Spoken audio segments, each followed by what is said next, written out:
Los boletos para París cayeron de la carta como dos cuchillos sobre la mesa de mi cocina. Destino: Charles de Gaulle. Fecha: nuestro aniversario de bodas. Nombres: Javier Mendoza y Daniela Ruiz, mi esposo y su secretaria. Mis manos temblaban mientras sostenía ese papel satinado con el logo de Air France. 25 años de matrimonio, y ahora sostenía la prueba de que todo había sido una mentira. El café que había preparado minutos antes se enfriaba sobre la mesa mientras mi mundo se derrumbaba en silencio. La carta había llegado por error a nuestro domicilio en Coyoacán. Estimado señor Mendoza, adjuntamos sus boletos electrónicos para su viaje romántico a París. Gracias por elegir nuestro paquete Luna de Miel en la Ciudad del Amor. Luna de miel. Esas palabras me quemaron los ojos como ácido. Javier había salido temprano esa mañana. Reunión importante en Polanco, mi amor. Llegaré tarde. No me esperes despierta. Las mismas palabras que repetía cada vez más frecuentemente desde hacía 6 meses. Yo, Sofía Hernández de Mendoza, a mis 52 años, había creído cada una de sus excusas. El teléfono sonó, interrumpiendo mi trance. La pantalla mostraba su nombre: Javier. Respiré profundo, intentando controlar el temblor de mi voz. ¿Diga? Intenté sonar normal, como si no tuviera frente a mí la evidencia de su traición. Sofía, surgió algo. Necesito viajar a Monterrey esta noche por un asunto urgente de la empresa. Estaré fuera 1 semana. 1 semana. Exactamente el tiempo que duraba el paquete romántico en París. La coincidencia era tan cruel que casi me hace reír. ¿Sofía? ¿Me escuchas? Sí, te escucho perfectamente. Mi voz sonaba extrañamente calmada, como si perteneciera a otra persona. ¿Necesitas que te prepare alguna maleta? No, no te preocupes. Ya pasaré yo a recoger algunas cosas. Como quieras. Colgué sin esperar su despedida. Las lágrimas que había contenido comenzaron a caer, silenciosas al principio, luego en sollozos incontrolables que sacudían todo mi cuerpo. Me levanté y caminé hasta nuestro dormitorio. Abrí el closet que compartíamos desde hace más de 2 décadas.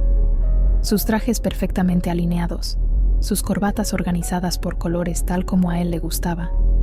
Todo en perfecto orden, igual que nuestra vida aparentemente perfecta. La foto de nuestra boda descansaba sobre la cómoda. Yo sonreía radiante en un vestido de encaje que mi madre había ayudado a elegir. Él me miraba con lo que creí era amor. Te seré fiel toda la vida, Sofía. Lo juro por Dios. Me había dicho esa noche. Tomé la fotografía y la estrellé contra la pared. El vidrio se hizo añicos, igual que mis ilusiones. Volví a la cocina y miré nuevamente los boletos. Primera clase. Hotel de 5 estrellas. Champagne de bienvenida. Todo lo que nunca había querido gastar en nuestras vacaciones conmigo. Es un desperdicio de dinero, Sofía. Seamos prácticos, me decía siempre. Me serví una copa del vino tinto que guardábamos para ocasiones especiales. Nunca había bebido sola, pero hoy parecía un buen día para empezar. El sabor amargo del Cabernet se mezcló con el de mis lágrimas. Entonces sonó el timbre. Mi corazón dio un vuelco. ¿Habría olvidado algo? ¿Vendría a confesar? ¿A disculparse? Abrí la puerta intentando componer mi rostro, pero no era Javier. Era Daniela Ruiz, su secretaria. Alta, delgada, cabello negro perfecto y un vestido que resaltaba su figura de 30 y tantos años. Señora Mendoza, disculpe la molestia. El licenciado olvidó unos documentos importantes y me pidió que pasara a recogerlos. La miré fijamente, estudiando cada centímetro de su rostro maquillado. Esta mujer conocía mejor el cuerpo de mi esposo que yo misma. Esta mujer viajaría a París con él, mientras yo me quedaba en casa creyendo que estaba en Monterrey. Pasa, Daniela. Creo que tenemos mucho de qué hablar. Su expresión de sorpresa fue casi imperceptible, pero yo la noté. 25 años de matrimonio me habían enseñado a leer las microexpresiones de la gente, un talento que nunca pensé que utilizaría de esta manera. Mi nombre es Sofía Hernández. Tengo 52 años. Y hasta hace unas horas creía tener una vida perfecta en la Ciudad de México. Nacida y criada en Xochimilco, hija de comerciantes del mercado local, conocí a Javier Mendoza en la universidad. Yo estudiaba contabilidad, él, derecho empresarial. Desde el primer momento me deslumbró con su inteligencia y ambición. Después de graduarnos, nos casamos en una ceremonia sencilla en la parroquia de San Bernardino. Mi madre me regaló los aretes que había usado en su propia boda. Mi padre, ya enfermo del corazón, reunió sus ahorros para ayudarnos con la fiesta. Recuerdo sus palabras: «Hija, asegúrate de que este hombre sea tan bueno como aparenta». No supe escuchar la advertencia oculta en su consejo. Javier comenzó como abogado junior en un bufete de reforma, mientras yo trabajaba como contadora en una empresa textil. Los primeros años fueron difíciles, pero felices. Vivíamos en un pequeño departamento en la colonia Narvarte, soñando con un futuro mejor. Cuando quedé embarazada de nuestro único hijo, Carlos, Javier insistió en que dejara de trabajar. «Yo me encargaré de todo, mi amor. Tú dedícate a nuestro hijo». Me pareció un gesto de amor. No vi que era el primer paso para hacerme completamente dependiente de él. Con el tiempo, Javier ascendió hasta convertirse en socio del bufete. Nos mudamos a una hermosa casa en Coyoacán, con jardín y 3 recámaras. Carlos creció y se convirtió en un joven brillante que ahora estudia medicina en España gracias al esfuerzo económico de su padre, o eso creía yo.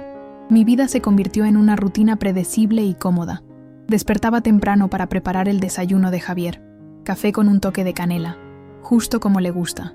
Huevos rancheros los martes y jueves, chilaquiles los lunes, hotcakes los miércoles y molletes los viernes. Pequeños detalles para demostrarle mi amor. Después de que él se iba, limpiaba la casa, aunque teníamos una señora que venía 3 veces por semana. Una casa nunca está verdaderamente limpia si no la supervisa la dueña, me había enseñado mi madre. Luego iba al supermercado en Polanco, cuidadosamente seleccionando los ingredientes para la cena. Las tardes las dedicaba a mi pequeño negocio de repostería. Comenzó como un pasatiempo, horneando pasteles para los cumpleaños familiares, pero poco a poco se convirtió en algo más serio. Mis amigas empezaron a hacer pedidos, luego sus amigas, y así sucesivamente. Javier nunca mostró interés en mi pequeña empresa. «Es lindo que tengas un hobby, mi amor», decía, restándole importancia.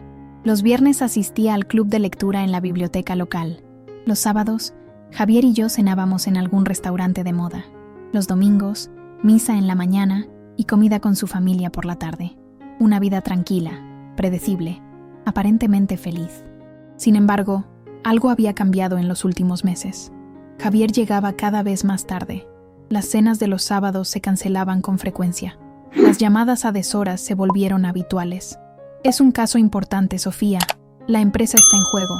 Y yo le creía, porque confiar en él era lo que había hecho durante 25 años. Mis amigas intentaron advertirme. Carmen, mi amiga desde la universidad, me dijo una vez mientras tomábamos café: «Sofía, ¿no te parece extraño que Javier viaje tanto últimamente?». Defendí a mi esposo con vehemencia. «Está construyendo nuestro futuro, Carmen. Cuando Carlos termine la carrera y regrese de España, queremos tener una vida cómoda». Mi hijo también notó los cambios. En nuestra última videollamada, me preguntó: «Mamá, ¿está todo bien entre tú y papá?». Le aseguré que sí, que su padre estaba ocupado como siempre, trabajando duro para que él pudiera estudiar en el extranjero. La realidad es que me había convertido en una experta en ignorar las señales, el perfume diferente en sus camisas, las llamadas que atendía en otra habitación, los mensajes que escondía cuando yo me acercaba, las tarjetas de crédito con gastos que no reconocía. Todo estaba frente a mis ojos, pero elegí no verlo. Ahora, con los boletos a París sobre la mesa de mi cocina y su secretaria parada frente a mí, ya no podía seguir engañándome. La verdad era tan dolorosa como liberadora. 25 años de matrimonio reducidos a una mentira. «Señora Mendoza, ¿qué es lo que quiere hablar conmigo?», preguntó Daniela con una seguridad que me irritó profundamente. En sus ojos pude ver un destello de desafío, como si en el fondo estuviera orgullosa de haber conquistado a mi marido. «Siéntate, por favor», le dije, señalando la silla frente a mí. «¿Te ofrezco un café?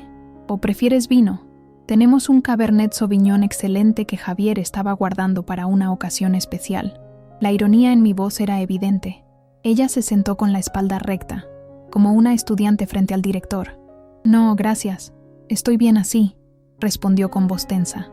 Tomé los boletos y los deslicé por la mesa hasta ella. «Creo que esto es tuyo. Llegó por error a nuestra casa esta mañana». El color abandonó su rostro. Por un momento, pareció que iba a negarlo todo, pero luego sus hombros se hundieron ligeramente. «Señora Mendoza, yo...». «Sofía», la interrumpí. «Creo que a estas alturas puedes llamarme por mi nombre de pila, ¿no te parece?». Daniela miró los boletos y luego a mí, con una expresión que oscilaba entre el miedo y la arrogancia. Finalmente, Pareció decidirse por la honestidad, o al menos su versión de ella. Sofía, comenzó, pronunciando mi nombre como si fuera una palabra extranjera. Esto no es lo que parece. Sonreí con amargura. ¿No?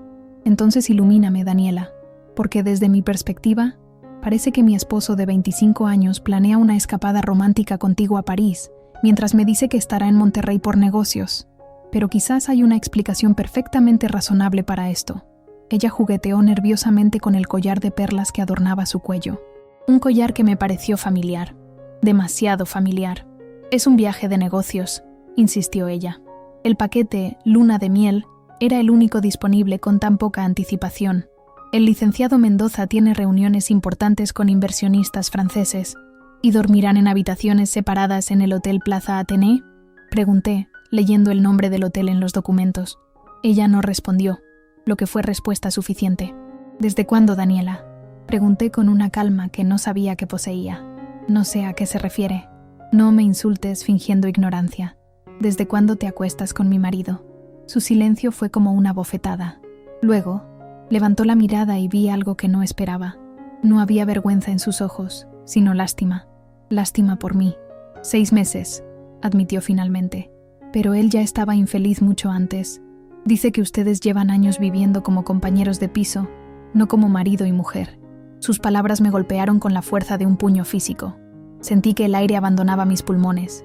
Javier, mi Javier, hablando de nuestra intimidad con esta mujer, compartiendo nuestros problemas, quizás riéndose de mí. Él te ama, ¿sabes?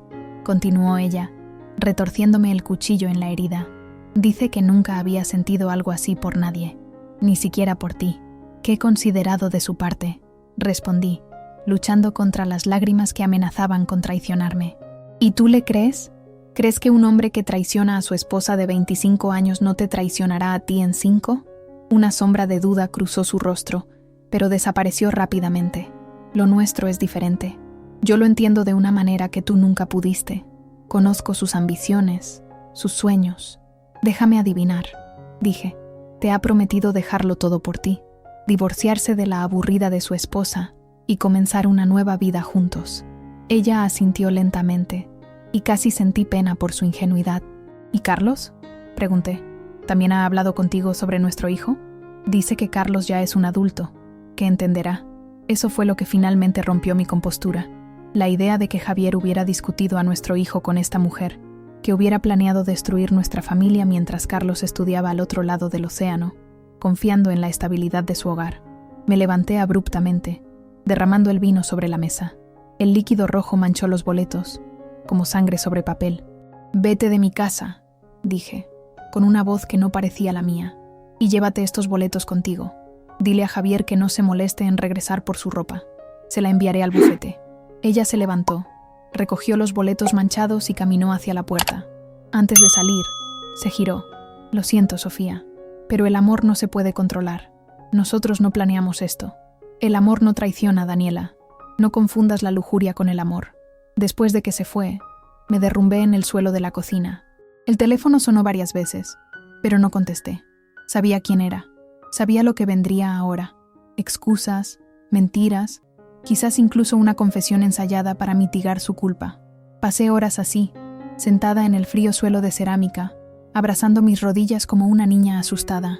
Cuando finalmente me levanté, ya había anochecido. Mis piernas estaban entumecidas, pero mi mente estaba sorprendentemente clara. Fui al estudio de Javier, un lugar donde rara vez entraba por respeto a su privacidad. Qué irónica resultaba ahora esa consideración. Encendí su computadora. La contraseña fue fácil. Daniela Parí 2023. Tan predecible, tan dolorosamente obvio. Los correos electrónicos confirmaban todo. Mensajes apasionados, fotos íntimas, planes para el futuro. «Cuando esté libre», escribía él, «cuando pueda deshacerme de los obstáculos», refiriéndose a mí como si fuera un mueble viejo del que quería deshacerse. Pero lo que me dejó sin aliento fue un correo particular. No estaba dirigido a Daniela, sino a un abogado especializado en divorcios. Javier había estado consultando sobre cómo proceder para asegurarse de que yo recibiera lo menos posible. «Mi esposa nunca ha trabajado formalmente», escribía. «Su pequeño negocio de repostería no está registrado oficialmente. No tiene derecho a mis bienes o a mi pensión. 25 años de matrimonio reducidos a una estrategia legal para despojarme de todo. El teléfono sonó nuevamente. Esta vez contesté. «Sofía, ¿dónde estás? He estado llamándote toda la tarde». La voz de Javier sonaba preocupada, pero ahora podía detectar la falsedad. «En casa», respondí simplemente. «Escucha, tenemos que hablar. Daniela me llamó. Está muy alterada. Dice que encontraste unos boletos. A París», completé su frase. «Para tu luna de miel con ella. No es lo que piensas. Puedo explicarlo. Estoy segura que puedes. Siempre has sido muy bueno explicando cosas, Javier. Es parte de tu trabajo como abogado, ¿no? Manipular la verdad para que se ajuste a tus necesidades. Sofía, por favor, hablemos en persona. Estaré en casa en media hora. No estaré aquí», dije con firmeza. «¿Qué? ¿A dónde vas?» «Eso ya no es asunto tuyo». Colgué y apagué el teléfono. Sentía una extraña mezcla de dolor y liberación. El mundo que conocía se había desmoronado, pero de alguna manera me sentía más despierta que nunca. Caminé hasta nuestro dormitorio. Tomé una maleta pequeña y empaqué lo esencial: ropa, documentos, algunas joyas que habían pertenecido a mi madre. En el fondo del closet encontré una caja que no había abierto en años. Contenía mis diplomas universitarios, certificaciones de cursos que había tomado antes de que Carlos naciera, recuerdos de una Sofía que había sido independiente. Mientras cerraba la maleta, sonó el timbre. Miré por la ventana y vi el auto de Javier estacionado frente a la casa. Había venido antes de lo previsto, probablemente temiendo que hiciera justo lo que estaba haciendo. No abrí la puerta. En cambio, salí por la puerta trasera que daba al jardín. Llamé a un taxi desde mi celular y esperé en la oscuridad, escuchando cómo Javier golpeaba la puerta principal cada vez con más desesperación. «Sofía, sé que estás ahí. Abre la puerta. Tenemos que hablar». Pero ya no había nada que hablar. 25 años de palabras habían terminado en una traición que no tenía explicación ni perdón. El taxi me llevó a casa de Carmen, mi amiga de toda la vida. Mientras el vehículo avanzaba por las calles nocturnas de la Ciudad de México, mi mente viajaba al pasado, a los momentos que construyeron mi historia con Javier. Recordé nuestra primera cita en el Parque Chapultepec. Yo tenía 22 años, él 24. Me compró un algodón de azúcar rosa y me habló de sus sueños de convertirse en un gran abogado. «Juntos llegaremos lejos, Sofía», me había dicho, y yo le creí con la ingenuidad de quien ama por primera vez. Nuestra boda fue modesta pero llena de esperanza. Mi padre, ya débil por su enfermedad cardíaca, me entregó en el altar con lágrimas en los ojos. «Cuídala como el tesoro que es», le dijo a Javier. «Es lo más valioso que tengo». Javier asintió solemnemente. Una promesa vacía, como ahora sabía. Los primeros años fueron difíciles económicamente. Vivíamos en un pequeño departamento en la colonia Narvarte, contando cada peso. Yo trabajaba como contadora mientras él intentaba hacerse un nombre en el bufete de abogados. Recuerdo las noches en que cenábamos sopa instantánea y compartíamos nuestros sueños bajo la luz tenue de nuestra pequeña lámpara de mesa. Cuando mi padre falleció, un año después de nuestra boda, Javier estuvo a mi lado en cada momento. Me sostuvo durante el funeral. Me ayudó a consolar a mi madre. Se encargó de todos los trámites. «No te preocupes por nada», me decía. «Yo me ocuparé de todo». Y lo hizo, demostrando una fortaleza que me hizo amarlo aún más. Luego vino el nacimiento de Carlos. Complicaciones durante el parto me mantuvieron en el hospital más tiempo del previsto. Javier durmió en una incómoda silla durante una semana, negándose a dejarme sola. Cuando finalmente regresamos a casa con nuestro bebé, convertimos la pequeña habitación extra en un cuarto infantil. Pinté las paredes de azul cielo mientras Javier armaba la cuna. «Nuestro hijo tendrá todo lo que nosotros no tuvimos», prometió. A medida que Javier ascendía en su carrera, nuestro estilo de vida mejoró. Nos mudamos a Coyoacán, a una hermosa casa con jardín. Carlos crecía feliz, inteligente, el orgullo de ambos. Los domingos en familia eran sagrados. Misa por la mañana, luego un paseo por el centro histórico o por Xochimilco, terminando con una comida en algún restaurante tradicional. Cuando mi madre enfermó de cáncer, la trajimos a vivir con nosotros. Javier insistió, a pesar del espacio limitado y el ajuste que significaría para todos. «Es tu madre, Sofía, es nuestra familia». Durante 6 meses, la cuidamos juntos hasta su último aliento. La noche que falleció, Javier me abrazó mientras lloraba hasta quedarme dormida. «Siempre estaré aquí para ti», susurró. Después de la muerte de mi madre, caí en una depresión profunda. Fue entonces cuando comencé a hornear. Los pasteles, galletas y panes se convirtieron en mi terapia. Javier me animó, probando cada nueva receta con entusiasmo fingido o genuino. No lo sé ahora. Deberías vender estos pasteles, mi amor. Son deliciosos. Así nació mi pequeño negocio de repostería. Con el tiempo mi negocio creció.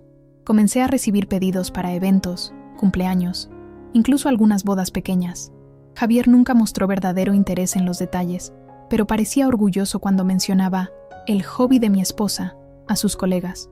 Ahora entiendo que nunca lo vio como un trabajo real, como algo que me daba identidad y propósito. Cuando Carlos terminó la preparatoria con honores y fue aceptado en la Facultad de Medicina en España, sentí una mezcla de orgullo y tristeza. Mi único hijo se iría lejos. Es lo mejor para él, dijo Javier. Le daremos esta oportunidad que nosotros nunca tuvimos. Vendimos un terreno que habíamos comprado como inversión para pagar sus estudios. Valdrá la pena, aseguró Javier. Las videollamadas con Carlos se convirtieron en el punto culminante de mis semanas. Nos mostraba su pequeño apartamento en Barcelona. Nos contaba sobre sus clases, sus nuevos amigos. Javier siempre encontraba tiempo para estas llamadas, sin importar cuán ocupado estuviera. Mi hijo es mi prioridad, decía. Otra mentira más. A medida que Carlos se adaptaba a su nueva vida, Javier y yo nos quedamos solos en nuestra casa, demasiado grande ahora. Intenté reavivar nuestra relación. Organicé cenas románticas, sugerí viajes que siempre se postergaban por su trabajo, me inscribí en clases de baile para que fuéramos juntos. Pronto, mi amor. Cuando termine este caso importante, era su respuesta habitual.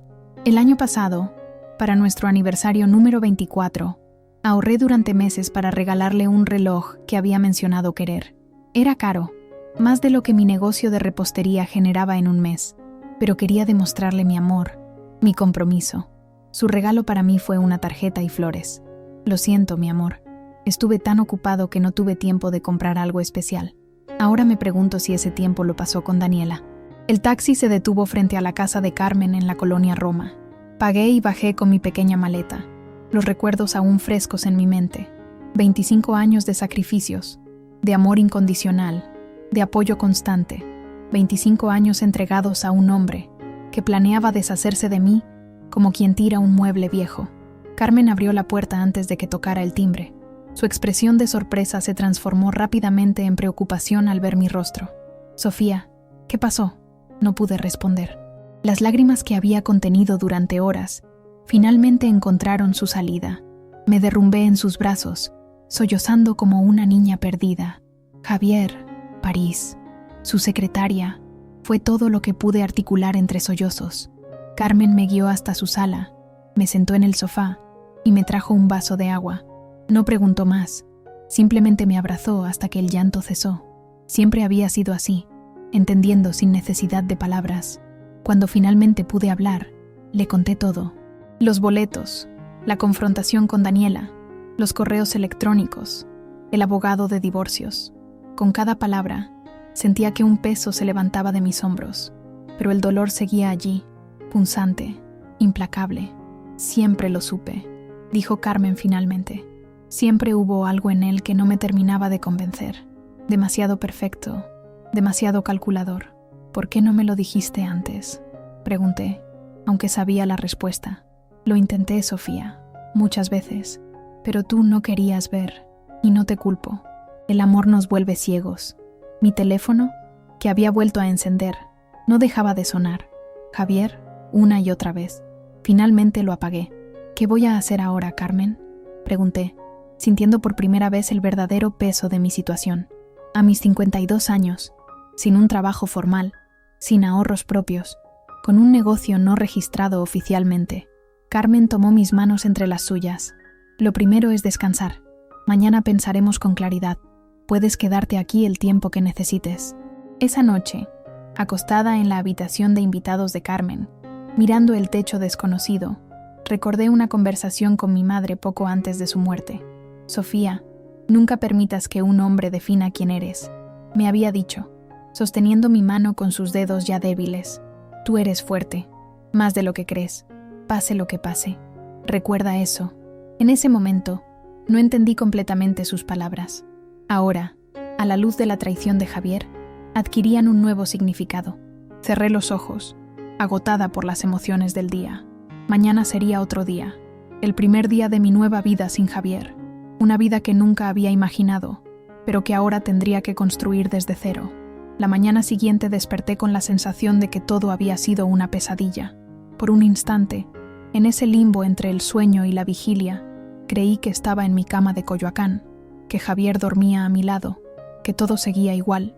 Pero el techo desconocido y el sonido de Carmen preparando café en la cocina me devolvieron a la cruel realidad. Me levanté, me puse la misma ropa del día anterior y salí de la habitación. Carmen me recibió con una sonrisa compasiva y una taza de café humeante. «¿Cómo te sientes?», preguntó, aunque la respuesta era evidente en mi rostro demacrado, como si me hubiera atropellado un camión. Respondí, intentando sonreír. «Gracias por todo, Carmen. No agradezcas. Para eso están las amigas». Encendí mi teléfono y la avalancha de notificaciones casi me hace apagarlo de nuevo. 37 llamadas perdidas de Javier, 15 mensajes de texto, 5 mensajes de voz. Y lo más sorprendente, 3 llamadas de Carlos desde España. «Carlos, ¿cómo se enteró?», murmuré, sintiendo que el mundo se desmoronaba aún más. «Probablemente Javier lo llamó», sugirió Carmen. «Debe estar desesperado buscándote». Reuní valor y escuché los mensajes de voz de Carlos primero. «Mamá, papá me acaba de llamar. Dice que desapareciste, que no respondes sus llamadas. ¿Estás bien? Llámame, por favor». «Mamá, estoy preocupado. Papá dice que tuvieron una discusión y te fuiste de casa. ¿Dónde estás? Por favor, respóndeme». «Mamá, acabo de hablar con papá otra vez. Me contó lo que pasó, lo de Daniela. Lo siento tanto, mamá. Por favor, llámame cuando escuches esto. Te quiero». Así que Javier había involucrado a Carlos. Había arrastrado a nuestro hijo a este desastre, probablemente presentándose como víctima. La rabia sustituyó momentáneamente al dolor. Llamé a Carlos de inmediato. Contestó al primer timbre. «Mamá, gracias a Dios. ¿Estás bien? ¿Dónde estás?» «Estoy bien, mi amor. Estoy en casa de Carmen. Necesitaba alejarme un poco. Papá me contó lo que pasó.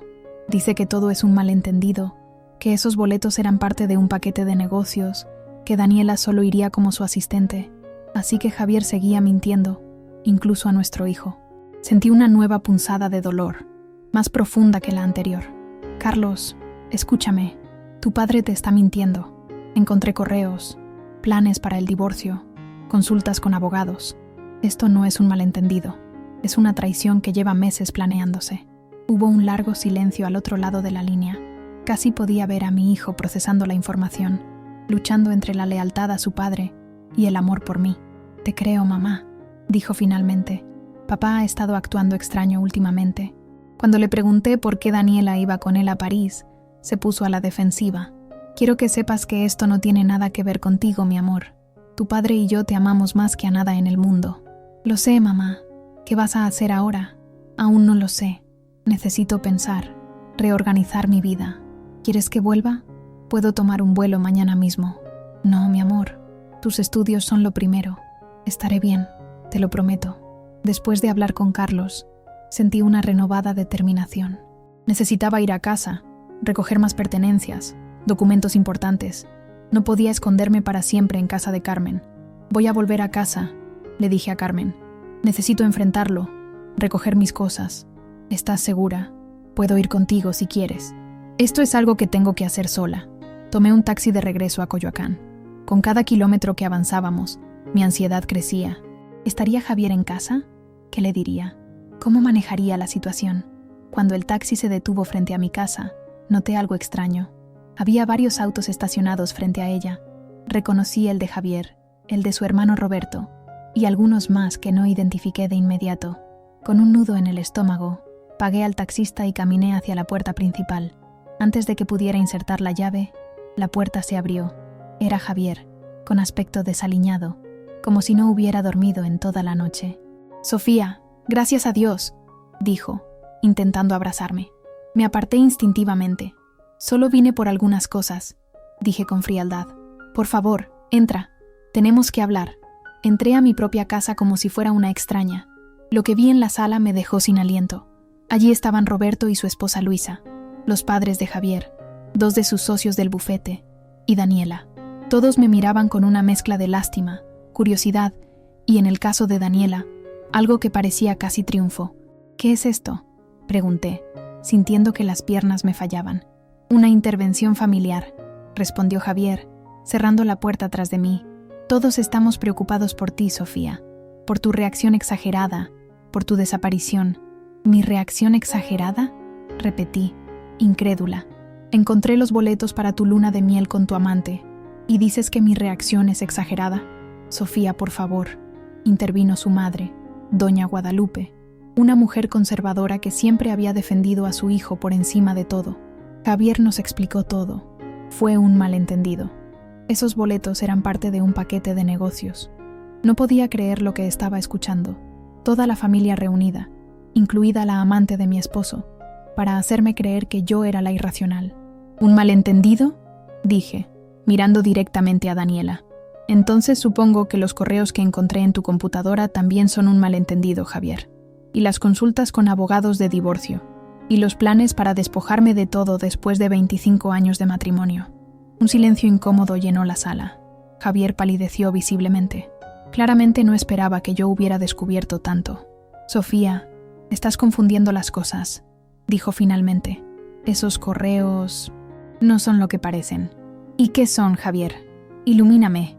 «Sofía», intervino Roberto, su hermano. «Javier nos dijo que has estado bajo mucho estrés últimamente, que tu negocio de repostería no va bien, que has estado teniendo episodios de paranoia». Miré a Roberto con incredulidad, luego a los demás. Todos me observaban con esa mezcla de lástima y preocupación que se reserva para los enfermos mentales. De repente entendí la estrategia de Javier. No solo me estaba traicionando, estaba intentando destruir mi credibilidad frente a la familia, presentarme como una mujer inestable, paranoica, para que nadie creyera mi versión cuando el divorcio llegara. ¿Episodios de paranoia?, repetí, sintiendo que la rabia me consumía. ¿Es eso lo que les has dicho, Javier? ¿Que estoy loca? Nadie ha dicho eso, respondió él, con una calma estudiada. Solo estamos preocupados por ti, por tu salud mental. Mi salud mental está perfectamente bien. Lo que no está bien es tu moral, Javier, ni la tuya, dije, mirando a Daniela, que había permanecido en silencio, observando la escena como quien mira una obra de teatro particularmente entretenida. «Sofía», intervino Luisa, la esposa de Roberto, «todos queremos ayudarte. Javier nos contó sobre tus sospechas infundadas, sobre cómo revisaste su computadora sin permiso. Eso no es normal». «¿Sospechas infundadas?», repetí, con una risa amarga. Miré a Daniela, que ahora parecía incómoda. «¿Por qué no les cuentas la verdad, Daniela? ¿Por qué no les dices cuánto tiempo llevas acostándote con mi marido?» «Sofía», exclamó doña Guadalupe, escandalizada. «Es el lenguaje le molesta, pero la infidelidad de su hijo no», respondí. «La señorita Ruiz es la asistente de Javier», dijo uno de los socios del bufete, un hombre mayor que siempre me había tratado con cierta condescendencia. «Estas acusaciones son graves y sin fundamento». «Sin fundamento», repetí, sintiendo que cada palabra era una puñalada. «Entonces supongo que este collar», dije, señalando el collar de perlas que Daniela llevaba, «es una coincidencia. El mismo collar que Javier me regaló por nuestro 10º aniversario. El mismo que desapareció de mi joyero hace 2 meses». Todos los ojos se dirigieron al cuello de Daniela. Ella instintivamente tocó las perlas, como si pudiera ocultarlas con sus dedos. «Este collar me lo regaló mi madre», balbuceó. «¿Tu madre?», pregunté con ironía. «Qué casualidad que tenga el mismo broche de oro con mis iniciales grabadas». Daniela palideció. Claramente no había notado ese detalle. «Suficiente», dijo Javier interviniendo. «Sofía, estás avergonzándonos a todos con estas acusaciones». «¿Yo te estoy avergonzando?», pregunté, sintiendo que las lágrimas ardían en mis ojos. «Tú me has traicionado, has planeado abandonarme, has mentido a nuestro hijo, y soy yo quien te avergüenza». Un silencio tenso llenó la sala. Finalmente, Javier habló con voz controlada, como cuando argumentaba en la corte. «Creo que todos podemos ver que Sofía no está en condiciones de tener una conversación racional en este momento. Le sugerí que consultara a un especialista, pero se negó. Incluso mencioné la posibilidad de que tomara algún medicamento para la ansiedad. No necesito medicamentos, Javier. Necesito un marido que no me traicione. Sofía, dijo doña Guadalupe, levantándose con dificultad de su asiento. Mi hijo siempre ha sido un buen hombre, un buen esposo. Si dice que no hay nada entre él y esta joven, le creo. Quizás deberías considerar la posibilidad de que estés equivocada. La miré, a esta mujer que siempre había justificado las acciones de su hijo, que nunca lo había responsabilizado por nada. Y sentí una profunda tristeza, no solo por mí, sino por ella, por su ceguera voluntaria. Doña Guadalupe, con todo respeto, su hijo es un mentiroso y un traidor, y si ustedes deciden creerle, es su decisión, pero yo no tengo por qué soportar esta humillación. Me giré para irme, pero Javier me tomó del brazo. No puedes irte así. Tenemos que resolver esto. Suéltame, dije, con una voz que no reconocí como mía. No hay nada que resolver. Sofía, por favor, insistió él, apretando mi brazo con más fuerza. Piensa en Carlos. No te atrevas a usar a nuestro hijo en esto. Él ya sabe la verdad. ¿Llamaste a Carlos?, preguntó, palideciendo aún más. ¿Qué le dijiste? La verdad, Javier. Algo que tú pareces haber olvidado, como se dice. Me solté de su agarre y caminé hacia la puerta. Antes de salir me giré una última vez. Pueden quedarse con su intervención familiar. Pueden seguir fingiendo que Javier es el hombre perfecto y yo la esposa loca. Pero los hechos no cambiarán, y algún día todos ustedes verán la verdad. Salí de la casa sintiendo las miradas clavadas en mi espalda. Caminé sin rumbo, sin saber a dónde ir, con el corazón latiendo tan fuerte que creía que se me saldría del pecho. La humillación era completa. No solo me había traicionado con su secretaria, no solo había planeado abandonarme después de 25 años, sino que ahora intentaba hacerme pasar por loca frente a toda la familia. La crueldad de su estrategia me dejó sin aliento. Llegué a un pequeño parque y me senté en un banco, temblando. Saqué mi teléfono y llamé a Carmen. «Sofía, ¿qué pasó?», preguntó preocupada. «Todo», respondí, con la voz quebrada. «Absolutamente todo». Regresé a casa de Carmen esa tarde, física y emocionalmente agotada. Le conté todo lo ocurrido, la intervención familiar, las acusaciones de paranoia, la humillación pública. Cada palabra que salía de mi boca parecía irreal, como si estuviera narrando la vida de otra persona, no la mía. «Es una estrategia legal», dijo Carmen, quien trabajaba como asistente administrativa en un bufete de abogados. «Está creando un precedente para el divorcio. Si logra que todos crean que estás mentalmente inestable, tendrá ventaja en la división de bienes y posiblemente hasta en una pensión compensatoria a su favor». ¿Pensión a su favor? ¿Después de traicionarme? He visto casos así, Sofía. Abogados sin escrúpulos que manipulan la situación para que la víctima parezca el victimario. Esa noche no pude dormir. Daba vueltas en la cama, repasando los últimos meses, los últimos años. ¿Cómo no me había dado cuenta antes? Las señales estaban ahí. Las llegadas tarde, las supuestas reuniones de trabajo, los viajes repentinos. Pero yo había elegido no verlas, confiar ciegamente en un hombre que planeaba mi ruina. A las 3 de la madrugada, me levanté y fui a la cocina. Me preparé un té y me senté junto a la ventana, observando la ciudad dormida.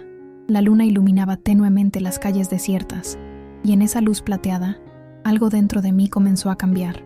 No era solo dolor lo que sentía ahora, era una claridad nueva, como si un velo se hubiera levantado de mis ojos. Veía mi matrimonio con Javier tal como había sido, no como yo había querido que fuera. Veía los pequeños menosprecios a lo largo de los años, las formas sutiles en que había socavado mi confianza, mi independencia. Cómo había insistido en que dejara de trabajar por el bien de Carlos. Cómo había minimizado mi negocio de repostería, llamándolo tu pequeño hobby. Cómo había tomado decisiones importantes sin consultarme realmente, presentándolas como hechos consumados. Mientras la noche daba paso lentamente al amanecer, una nueva Sofía comenzaba a emerger.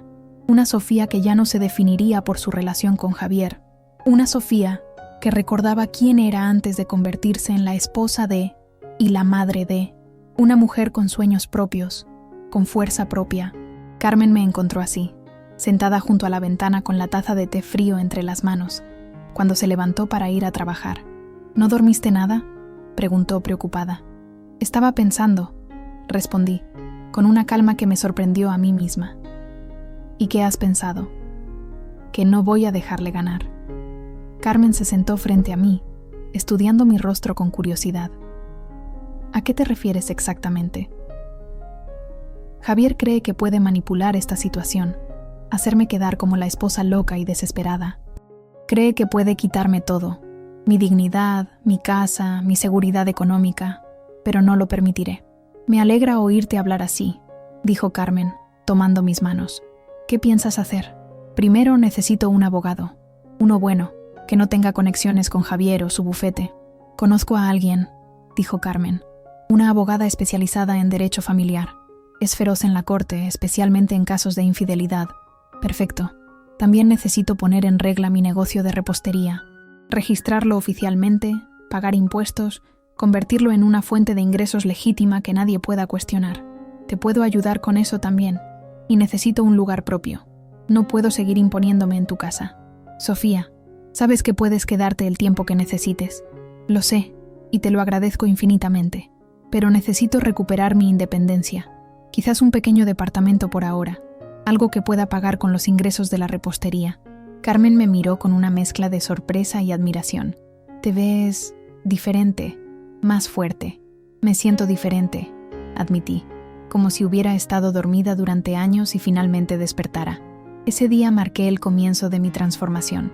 Carmen me presentó a Elena Vega, una abogada de mediana edad, con una reputación formidable en casos de divorcio. Su oficina estaba en un edificio moderno en Polanco, y desde el momento en que entré, supe que había encontrado a la aliada perfecta. Señora Hernández, entiendo por lo que está pasando, dijo Elena después de escuchar mi historia. Desafortunadamente, es una táctica común en estos casos. Desacreditar a la esposa, presentarla como inestable emocionalmente. ¿Qué puedo hacer? Documentar todo, cada correo, cada mensaje, cada conversación. Necesitamos pruebas sólidas de la infidelidad y de sus planes para defraudarla en el divorcio. Ya tengo algunos correos que copié de su computadora. Excelente. También necesitaremos testigos que puedan hablar de su carácter, de su estabilidad emocional, personas que la conozcan desde hace tiempo. Tengo amigas, compañeras del club de lectura, clientes de mi repostería. Perfecto. Y hablando de su repostería, necesitamos formalizarla inmediatamente, establecerla como una fuente legítima de ingresos. Eso debilitará el argumento de su esposo de que usted es económicamente dependiente de él.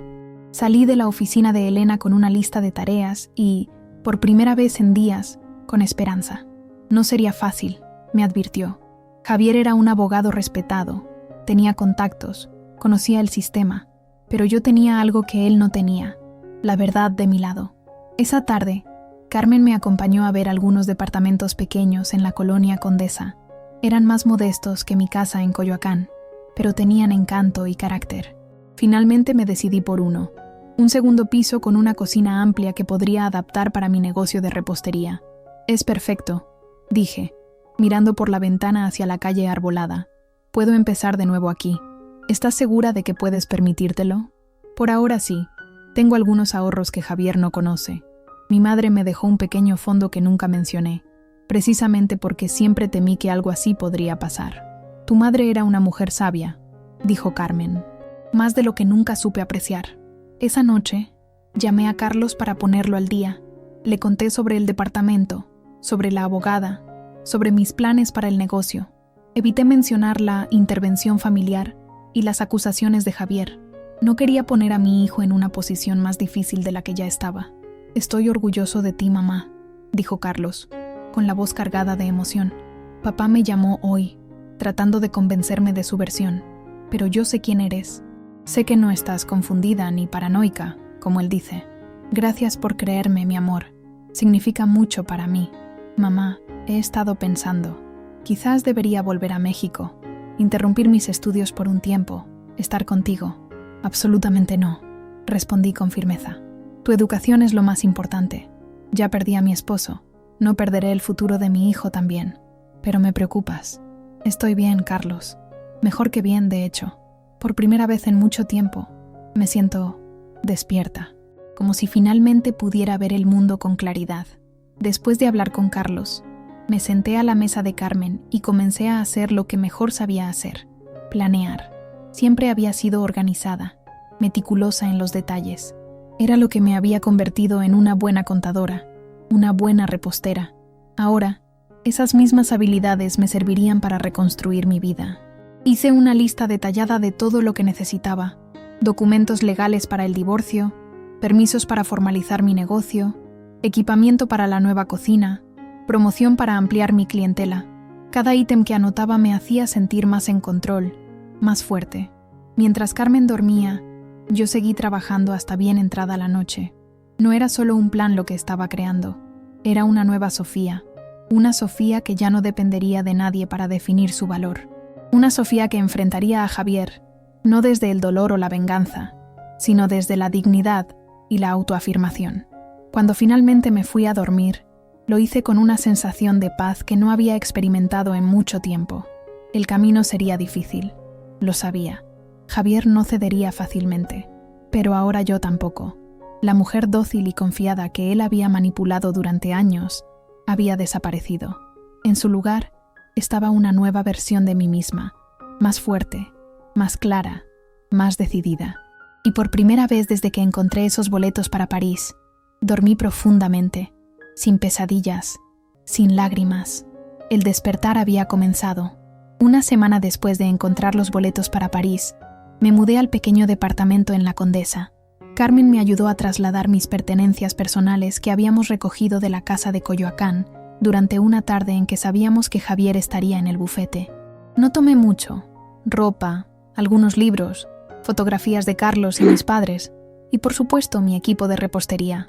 Elena, mi abogada, había enviado una notificación formal a Javier, informándole que yo había iniciado los trámites de divorcio, citando infidelidad como la causa principal.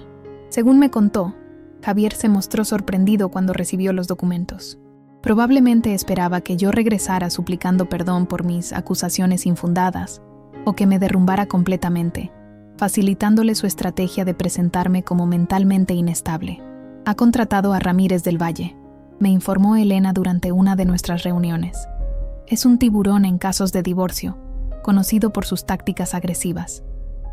Supongo que no esperaba menos de Javier, respondí, sorprendentemente calmada. ¿Qué debemos esperar? Intentarán desacreditarte a toda costa. Buscarán testigos que confirmen tu supuesta inestabilidad. Revisarán tu historial médico en busca de cualquier consulta psicológica. Incluso podrían contratar investigadores privados para seguirte. No tengo nada que ocultar. Todos tenemos algo que ocultar, Sofía. La cuestión es si ellos lo encontrarán. Las palabras de Elena resonaron en mi mente durante días. ¿Qué podría usar Javier contra mí? Mi vida había sido prácticamente transparente. Esposa dedicada, madre amorosa, pequeña empresaria de repostería. No había escándalos, no había secretos oscuros, excepto uno. Una tarde, mientras organizaba mi nueva cocina taller, recibí una llamada de un número desconocido. Contesté con cautela. ¿Señora Sofía Hernández?, preguntó una voz masculina que no reconocí. Sí, ¿quién habla? Mi nombre es Martín Salgado. Soy contador. Su amiga Carmen me contactó sobre la formalización de su negocio de repostería. Ah, sí. Carmen me habló de usted. Me gustaría reunirme con usted lo antes posible. Hay aspectos de su situación financiera que debemos discutir con urgencia. Acordamos vernos esa misma tarde en una cafetería cercana a mi nuevo departamento. Martín resultó ser un hombre de unos 60 años, de aspecto afable y meticuloso. Traía consigo un maletín lleno de papeles y una expresión de preocupación que me inquietó inmediatamente. Señora Hernández, Carmen me puso al tanto de su situación. Lo primero que quiero decirle es que estoy aquí para ayudarla, no para juzgarla. Le agradezco, pero no entiendo a qué se refiere con juzgarme. Martín miró a su alrededor, como asegurándose de que nadie pudiera escucharnos, y bajó la voz. Carmen me contó sobre las acusaciones de su esposo, sobre cómo está intentando presentarla como inestable. También me mencionó que él busca dejarla sin recursos económicos, alegando que su repostería es solo un hobby sin valor comercial real. Así es. Señora Hernández, he revisado los números que Carmen me proporcionó sobre su negocio. los ingresos mensuales, los pedidos, los clientes regulares. Y hay algo que me preocupa profundamente. ¿A qué cosa? Según estos números, usted ha estado generando ingresos sustanciales durante al menos 5 años sin declarar impuestos. Técnicamente, ha estado operando un negocio sin registro fiscal. Sentí que el color abandonaba mi rostro. Era cierto. Mi repostería había comenzado como algo pequeño, casi un pasatiempo, pero con los años había crecido considerablemente. Clientes regulares, pedidos para eventos importantes, incluso algunos restaurantes que compraban mis pasteles. Todo en efectivo, todo sin facturas oficiales, todo sin pagar impuestos. Yo nunca lo vi como un negocio formal, balbuceé. Javier siempre lo llamaba mi hobby, y supongo que yo también empecé a verlo así. Entiendo. Y en circunstancias normales, yo le recomendaría regularizar gradualmente su situación, pero dadas las circunstancias, esto podría ser utilizado en su contra en el proceso de divorcio. Su esposo podría acusarla de evasión fiscal. El miedo me invadió. ¿Podría ir a la cárcel por esto? ¿Perdería todo lo que había construido? ¿Qué puedo hacer?, pregunté, sintiendo que mis manos temblaban. Martín sonrió por primera vez desde que comenzamos la conversación. Aquí es donde las cosas se ponen interesantes, señora Hernández. Verá, revisando sus números con más detalle, noté algo peculiar. Usted mencionó que su madre le dejó un pequeño fondo de ahorros, ¿correcto? Sí, unos 200.000 pesos que he guardado para emergencias. ¿Y ese dinero dónde está exactamente? En una cuenta de banco a mi nombre, una cuenta que Javier no conoce. Martín asintió, pensativo. ¿Y qué me diría si le dijera que, con la documentación adecuada, podríamos establecer que ese dinero no era simplemente un ahorro, sino una inversión inicial para su negocio, que legalmente podríamos demostrar que Dulces Sofía ha existido como empresa desde hace años, generando ingresos que usted prudentemente reinvertía? Pero eso no es verdad, protesté. El dinero de mi madre ha estado intacto en esa cuenta. Señora Hernández, ¿sabe cuál es la diferencia entre evasión fiscal y planificación fiscal? La evasión es ilegal. La planificación es perfectamente legítima. Lo que le estoy sugiriendo no es falsificar información, sino estructurarla de manera que beneficie su posición actual. No entiendo. Su negocio de repostería es real. Los ingresos son reales. Los clientes son reales. Lo único que ha faltado es la estructura formal. Podemos crear esa estructura ahora, retroactivamente, de manera completamente legal. ¿Cómo? Durante la siguiente hora, Martín me explicó su plan. Registraríamos oficialmente Dulces Sofía como una empresa, utilizando el dinero de mi madre como inversión inicial documentada. Crearíamos un libro de contabilidad que reflejara los ingresos y gastos de los últimos años, basado en los registros informales que yo había mantenido. Pagaríamos los impuestos correspondientes, con algunas multas por el retraso, pero dentro de un programa de regularización fiscal que el gobierno ofrecía periódicamente. No estamos inventando un negocio, señora Hernández.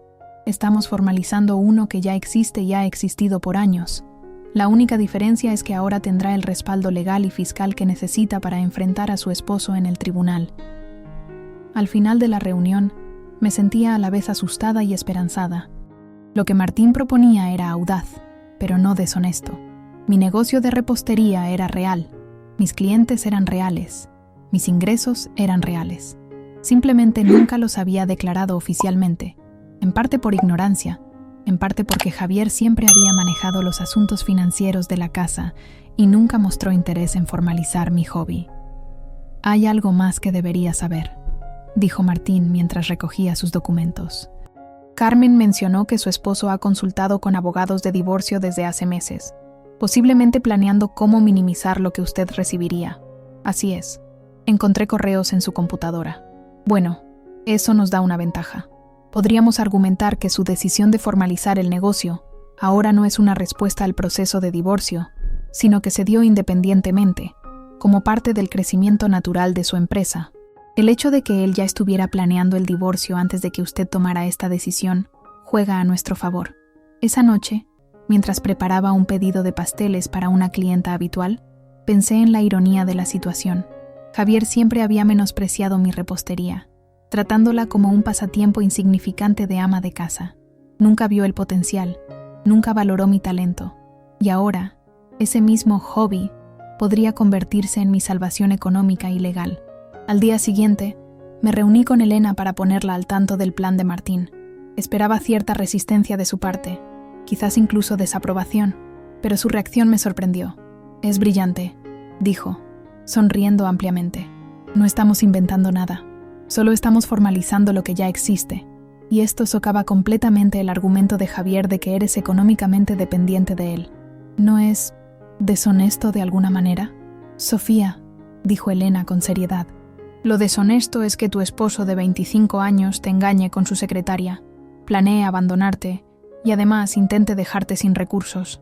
Lo deshonesto es que intente hacerte pasar por loca para beneficiarse en el divorcio. Lo que estamos haciendo nosotras es simplemente nivelar el campo de juego. Con la ayuda de Martín y Elena, pasé las siguientes 2 semanas formalizando Dulces Sofía. Registramos la empresa, abrimos una cuenta bancaria comercial, transferimos el capital inicial de mi madre, creamos un libro de contabilidad basado en mis registros informales, diseñamos un logo y tarjetas de presentación, e incluso lanzamos una página web sencilla. Para mi sorpresa, el proceso no solo me dio herramientas para enfrentar a Javier en el divorcio, sino que también transformó mi forma de ver mi propio trabajo. Por primera vez, me veía a mí misma como una empresaria, no solo como una ama de casa que horneaba por diversión. Los números no mentían. Dulces Sofía era un negocio viable, con clientes leales y potencial de crecimiento. Mientras tanto, Javier no permanecía inactivo.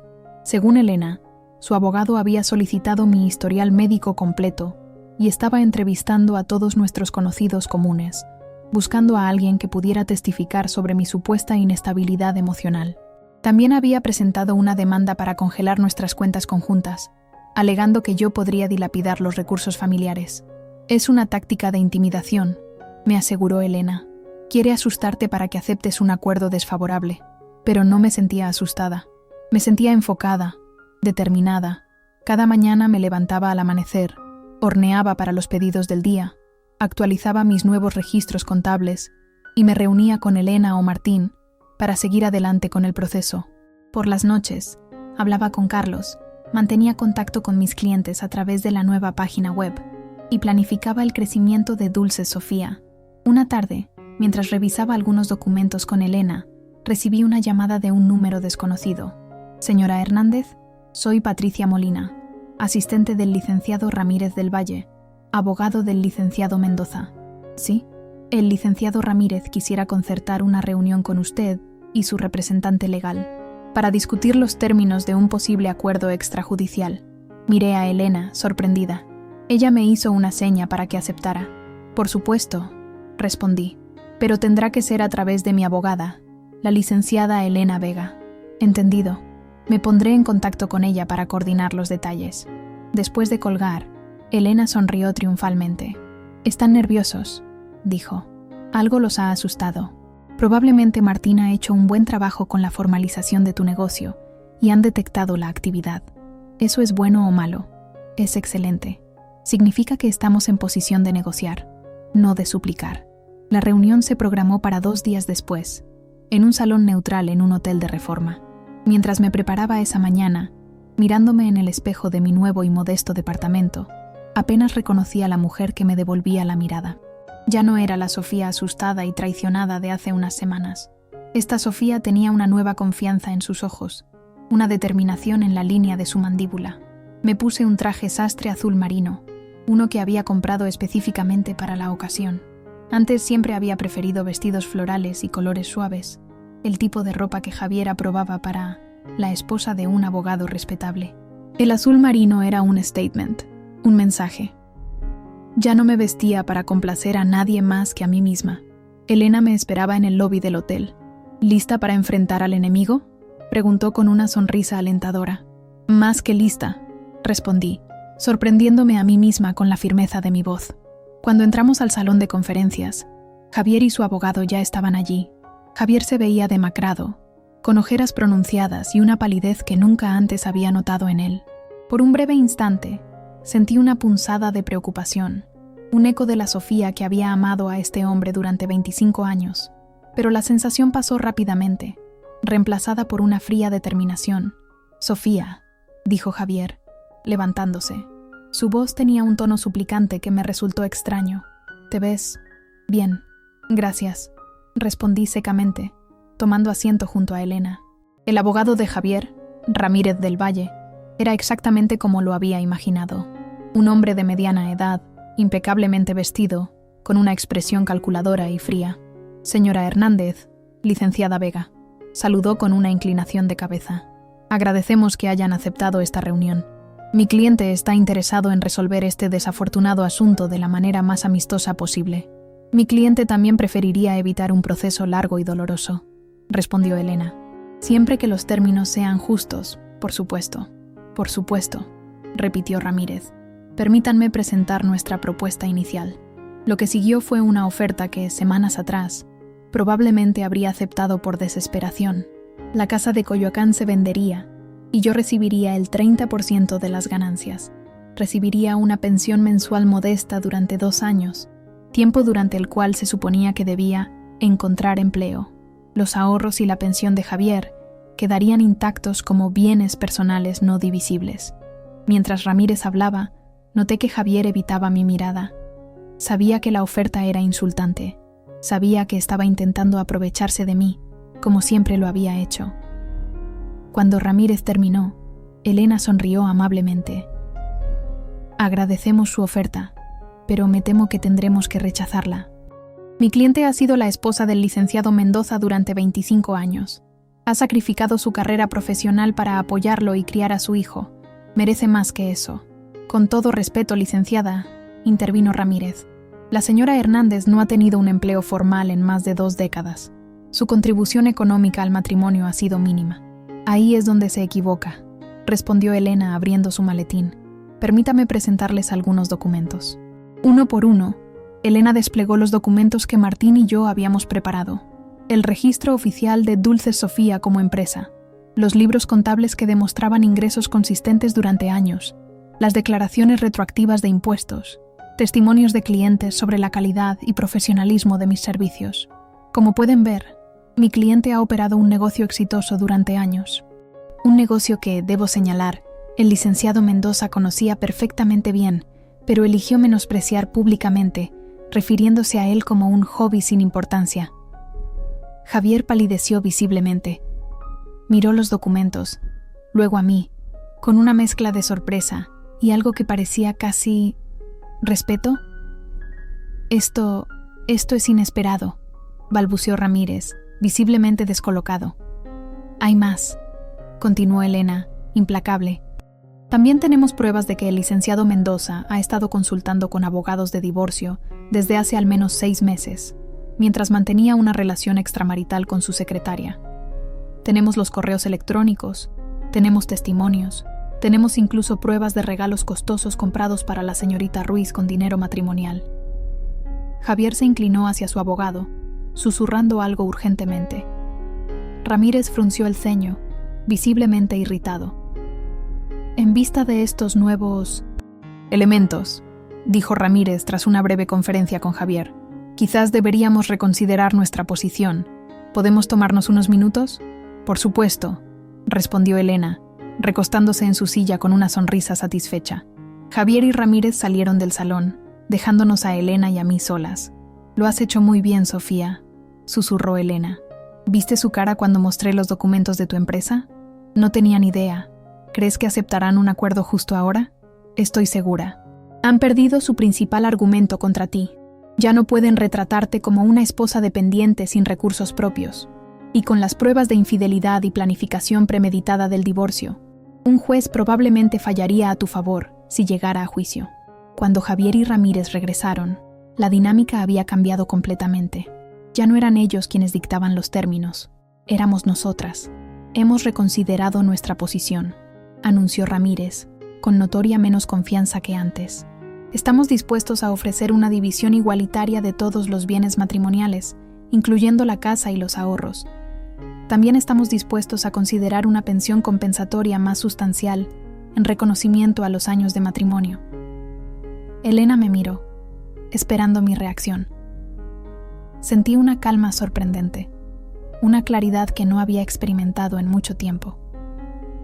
Tengo una contraoferta, dije, hablando por primera vez desde que comenzó la reunión. Todos me miraron con sorpresa, incluida Elena. Te escuchamos, dijo Ramírez cauteloso. Quiero la casa de Coyoacán, declaré con firmeza.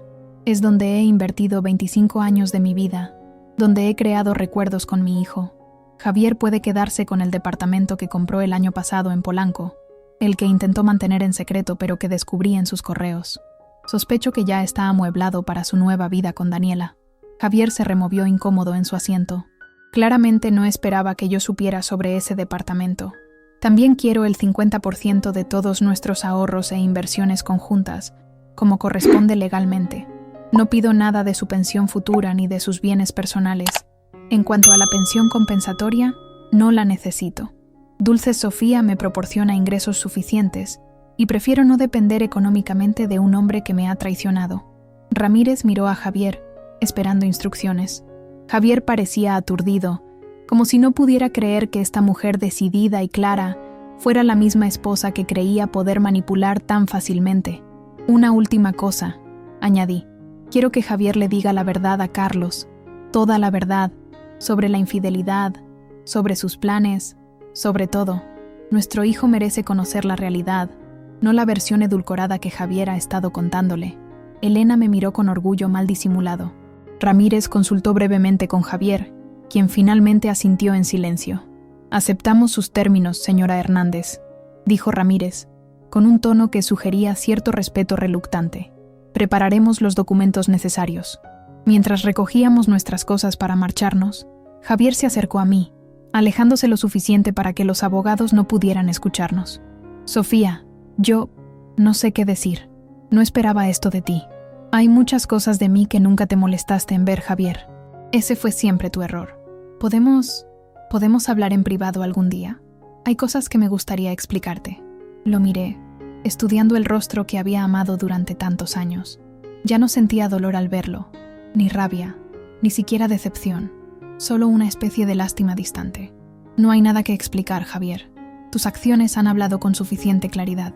Ahora solo queda seguir adelante, cada uno por su lado. Salí de ese salón de hotel sintiendo como si un peso enorme se hubiera levantado de mis hombros. El secreto que temía que Javier descubriera, mi negocio no registrado, se había convertido en mi mayor fortaleza. La repostería que él había menospreciado durante años se había transformado en el pilar de mi nueva independencia. ¿Cómo te sientes?, preguntó Elena mientras caminábamos hacia el ascensor. Poderosa, respondí con una sonrisa genuina. Por primera vez en mucho tiempo, me siento verdaderamente poderosa. Las semanas siguientes a la reunión en el hotel transcurrieron en un torbellino de actividad. Mientras los abogados finalizaban los detalles del acuerdo de divorcio, yo me concentré en fortalecer mi posición y reconstruir mi vida, pieza por pieza. Lo primero fue el traslado definitivo a la casa de Coyoacán, que según nuestro acuerdo, permanecería como mi propiedad. Javier ya había retirado sus pertenencias personales, dejando espacios vacíos en los armarios y estanterías que antes ocupaban sus trajes y libros de derecho. Esos espacios, en lugar de entristecerme como habría ocurrido semanas atrás, ahora me parecían oportunidades, lugares para llenar con mi propia visión, con mis propias elecciones. Con la ayuda de Carmen y otras amigas del club de lectura, comencé a transformar la casa. Pinté las paredes del estudio, antes territorio exclusivo de Javier, de un verde suave que siempre me había gustado pero que él consideraba poco serio. Convertí ese espacio en el centro de operaciones de Dulce Sofía, con un escritorio para la administración y estanterías para mis libros de recetas y catálogos de diseños. La cocina, siempre mi dominio, recibió una renovación completa. Invertí parte de los ahorros que me correspondían según el acuerdo en equipamiento profesional, un horno industrial, batidoras de mayor capacidad, moldes especializados. Ya no era solo la cocina familiar donde preparaba los chilaquiles favoritos de Javier. Ahora era el corazón palpitante de mi empresa en crecimiento. Martín, mi contador, se convirtió en un aliado invaluable durante este proceso. Me enseñó sobre gestión financiera, flujo de caja, proyecciones de crecimiento y estrategias fiscales legítimas para maximizar mis beneficios.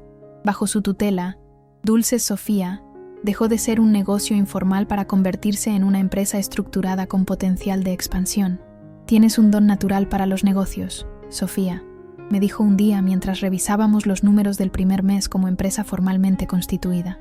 Es una lástima que hayas tenido que esperar tanto para descubrirlo. Mejor tarde que nunca, respondí, sorprendiéndome a mí misma con mi optimismo. Paralelamente a la transformación de mi hogar y mi negocio, también estaba ocurriendo una transformación personal. Ya no era la mujer que se vestía para complacer a su marido, que moderaba sus opiniones para no contradecirlo, que minimizaba sus logros para no opacar los suyos. Ahora me permitía ser auténtica, fuerte, decidida. Me inscribí en un curso de actualización contable en la universidad local, retomando la profesión que había abandonado décadas atrás, por insistencia de Javier. Es importante que estés al día con las nuevas regulaciones fiscales para tu empresa, me dijo Martín, pero ambos sabíamos que era más que eso. Era reclamar una parte de mí misma que había cedido demasiado fácilmente. También comencé a asistir a un grupo de apoyo para mujeres en proceso de divorcio, recomendado por Elena.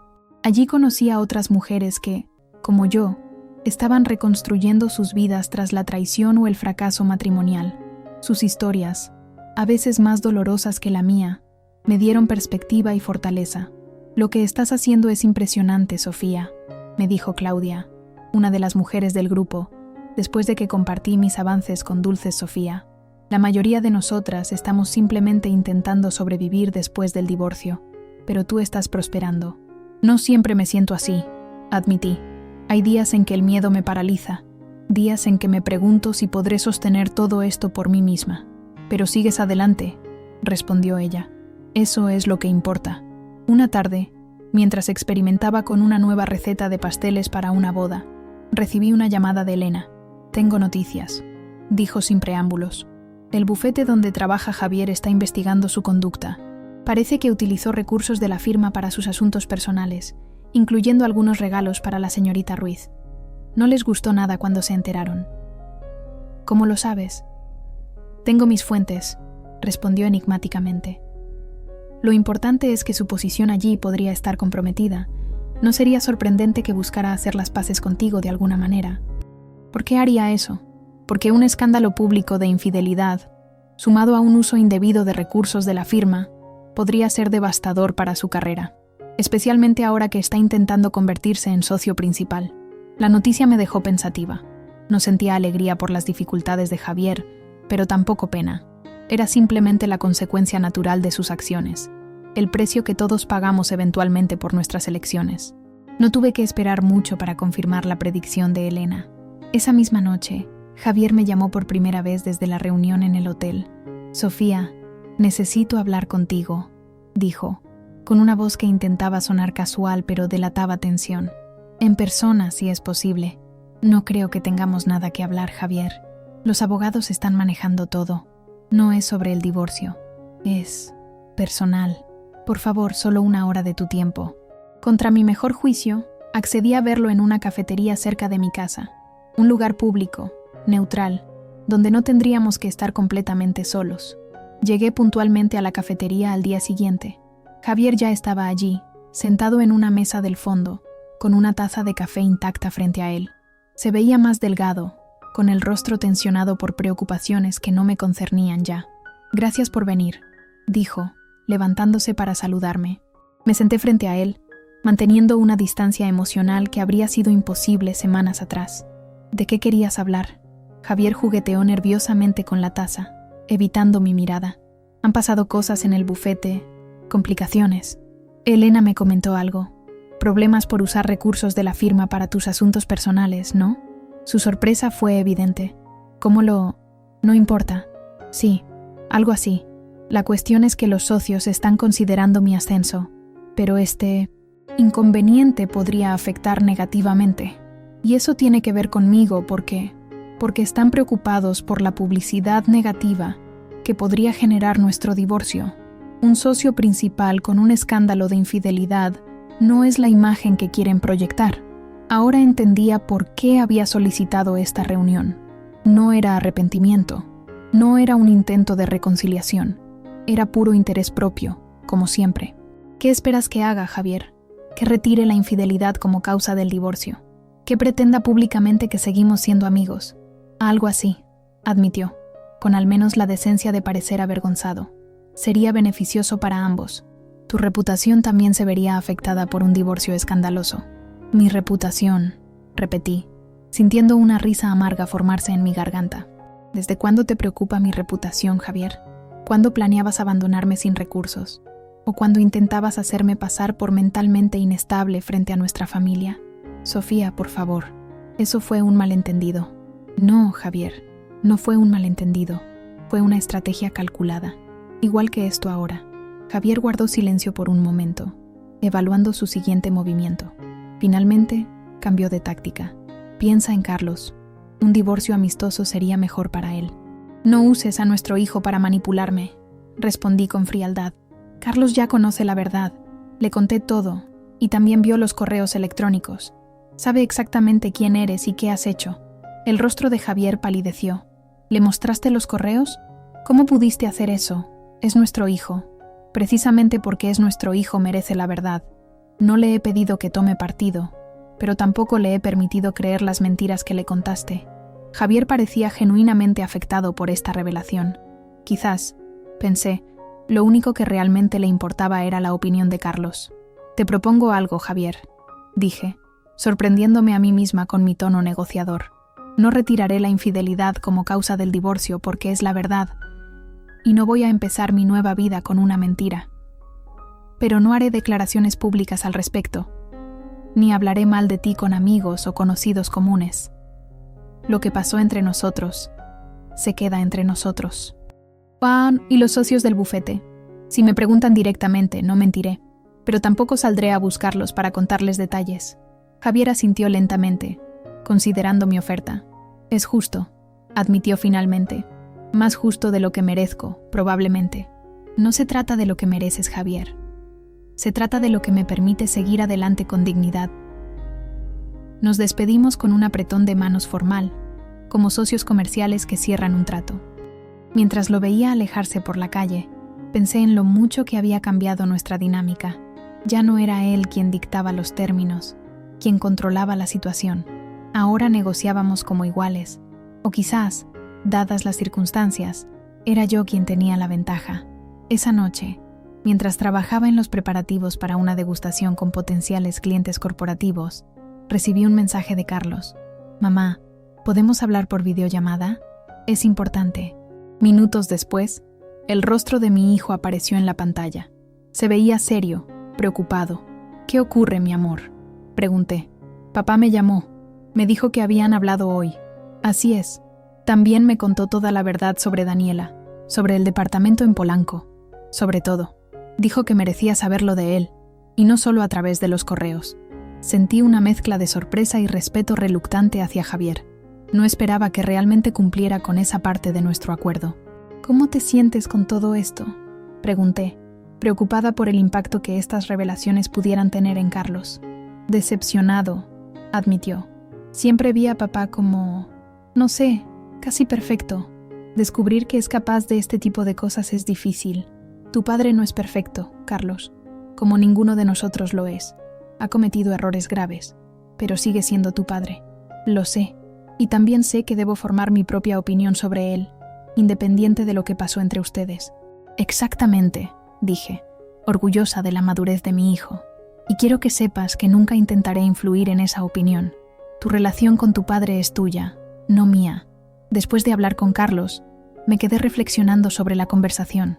Había logrado algo importante hoy: establecer términos claros con Javier, mantener mi integridad sin caer en la venganza y preservar un espacio para que Carlos manejara su propia relación con su padre. Eran pequeñas victorias, pero significativas. Los días siguientes los dediqué a los preparativos para la degustación corporativa, un evento que podría significar un salto importante para Dulces Sofía. Si lograba asegurar contratos con empresas para eventos y celebraciones, podría estabilizar mis ingresos y quizás incluso contratar ayudantes. Martín me ayudó a preparar una presentación profesional sobre mi empresa, con proyecciones financieras, catálogo de productos y testimonios de clientes satisfechos. Elena revisó los posibles contratos desde una perspectiva legal, asegurándose de que mis intereses estuvieran protegidos. La noche antes de la degustación, mientras hacía los últimos ajustes a mis recetas, recibí un mensaje de texto inesperado. Era de Daniela. Señora Hernández, sé que no tengo derecho a pedirle nada, pero necesito hablar con usted. Es importante. Mi primer impulso fue ignorar el mensaje. ¿Qué podría tener que decirme la mujer que había contribuido a destruir mi matrimonio? Pero la curiosidad pudo más. ¿Sobre qué tema? Respondí escuetamente. Sobre Javier. Hay cosas que usted debería saber, cosas que podrían ser importantes para su divorcio. Dudé. ¿Era una trampa? ¿Javier la había enviado para obtener información o hacerme decir algo comprometedor? ¿O realmente tenía información valiosa? Si tienes algo que decirme, puedes hacerlo por escrito. Respondí finalmente. Preferiría en persona. No es algo que deba quedar registrado en mensajes. Después de consultarlo con Elena, accedí a encontrarme con Daniela al día siguiente, después de mi degustación. Elegiría un lugar público, llevaría mi teléfono con grabadora activada como precaución y mantendría la conversación breve y al punto. La degustación fue un éxito rotundo.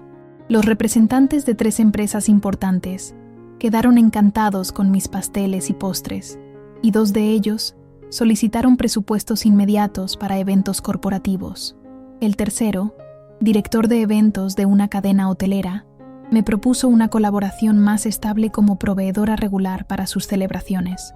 Salí de la reunión con el corazón acelerado por la emoción y la adrenalina del éxito. Dulces Sofía estaba despegando de una manera que ni siquiera yo había anticipado. Mi pequeño hobby, como Javier lo había llamado despectivamente, estaba convirtiéndose en un negocio próspero que podría sostenerme cómodamente por mí misma. Con esa energía positiva, me dirigí a la cafetería donde había acordado encontrarme con Daniela. La vi sentada en una mesa al fondo, luciendo considerablemente menos segura que la última vez que nos encontramos en mi cocina. Ya no llevaba el collar de perlas, noté, y su maquillaje era más discreto, menos perfecto. «Señora Hernández, gracias por venir», dijo, levantándose para saludarme. «Daniela», respondí con un asentimiento, sentándome frente a ella. «Dijiste que tenías información importante». Ella miró nerviosamente alrededor, como asegurándose de que nadie pudiera escucharnos. Luego, sacó un sobre de su bolso y lo deslizó hacia mí por la mesa. «Son copias de documentos que encontré en la computadora de Javier. Creo que deberías verlos antes de finalizar el divorcio». Abrí el sobre con cautela. Dentro había copias impresas de lo que parecían estados de cuenta bancarios y documentos de una empresa offshore en Panamá. «¿Qué es esto?», pregunté, confundida. «Javier tiene dinero escondido», explicó Daniela en voz baja. «Mucho dinero. Lo ha estado desviando a cuentas en el extranjero durante años, a través de esa empresa fantasma. Dinero que legalmente te corresponde en parte, como su esposa». Estudié los documentos con atención. Las cantidades eran considerables, mucho más de lo que Javier había declarado en nuestro proceso de divorcio. «¿Por qué me muestras esto?», pregunté, mirándola directamente. «¿Por qué traicionarlo ahora?». Daniela desvió la mirada, evidentemente incómoda. «Las cosas han cambiado entre nosotros. No soy la única, Sofía. Nunca lo fui. Hay otras mujeres». Y cuando le pregunté sobre estos documentos, sobre este dinero, se puso furioso. Me amenazó. «Así que esto es venganza», concluí. «Llámalo como quieras», respondió con amargura. «Yo lo llamo justicia. Mereces saber la verdad sobre el hombre con el que estuviste casada 25 años. Miré nuevamente los documentos, sintiendo una extraña mezcla de emociones. Por un lado, la revelación de que Javier tenía fondos ocultos no me sorprendía realmente. Encajaba con su carácter calculador. Por otro lado, el hecho de que Daniela estuviera dispuesta a traicionarlo me hacía cuestionar la veracidad de la información.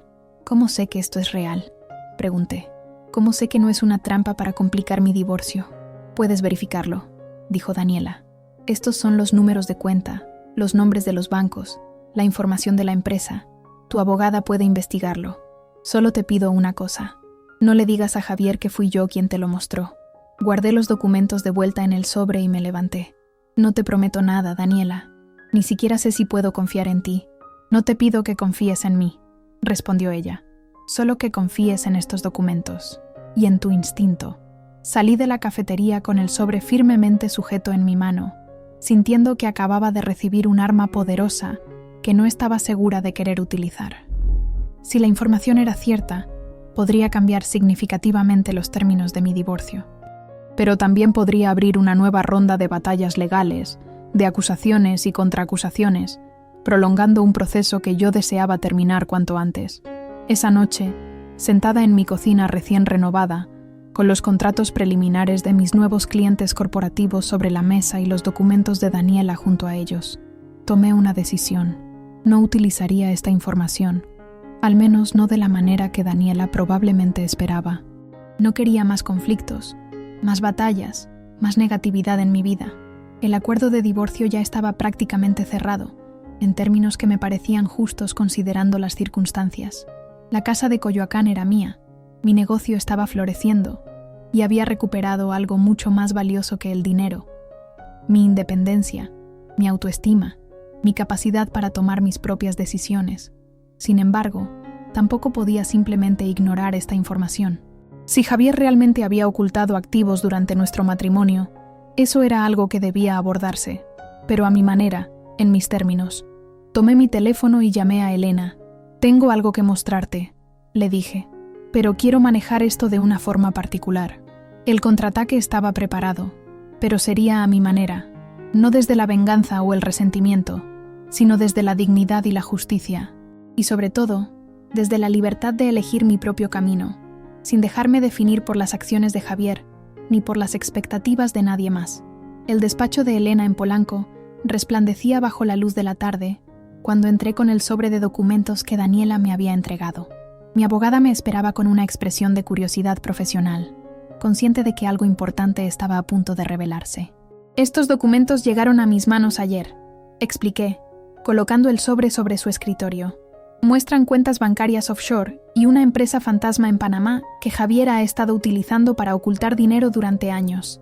Elena examinó los papeles con detenimiento, su expresión cambiando gradualmente de curiosidad a sorpresa y luego a indignación profesional. «Esto es grave, Sofía. Si estos documentos son auténticos, Javier ha cometido no solo una violación a las leyes matrimoniales, sino posiblemente fraude fiscal e incluso lavado de dinero, dependiendo del origen de estos fondos. ¿Puedes verificar su autenticidad? Tengo contactos que pueden ayudarnos con eso. Pero Sofía, si son reales, esto cambia completamente la situación. Podríamos reabrir el acuerdo de divorcio, solicitar una compensación mucho mayor, incluso reportarlo a las autoridades fiscales». Me senté frente a ella, sintiendo una calma sorprendente a pesar de la magnitud de lo que estábamos discutiendo.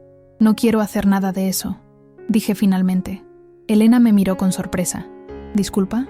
No quiero reabrir el acuerdo, ni reportarlo a las autoridades, ni buscar venganza. Quiero usar esta información de otra manera».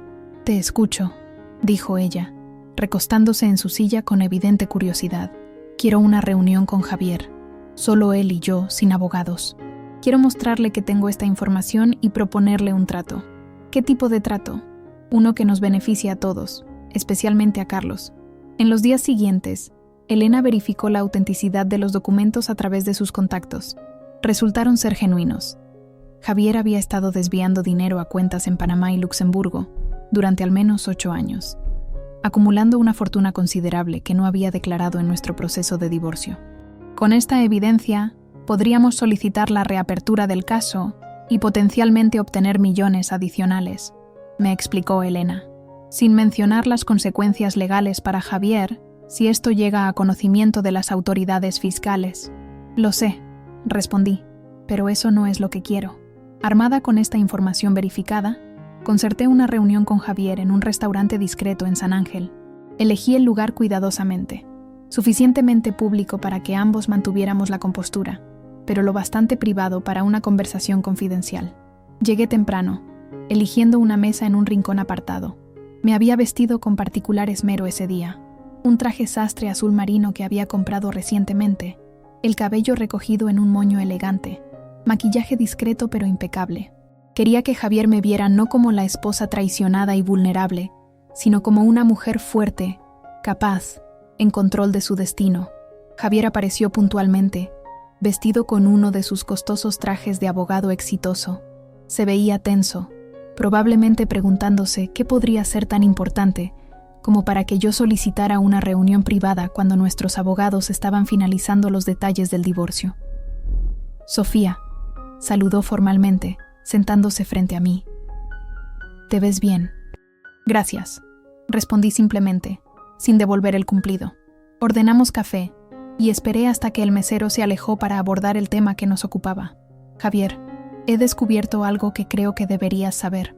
Comencé, manteniendo mi voz deliberadamente neutra. ¿De qué se trata?, preguntó, claramente intrigado pero también cauteloso.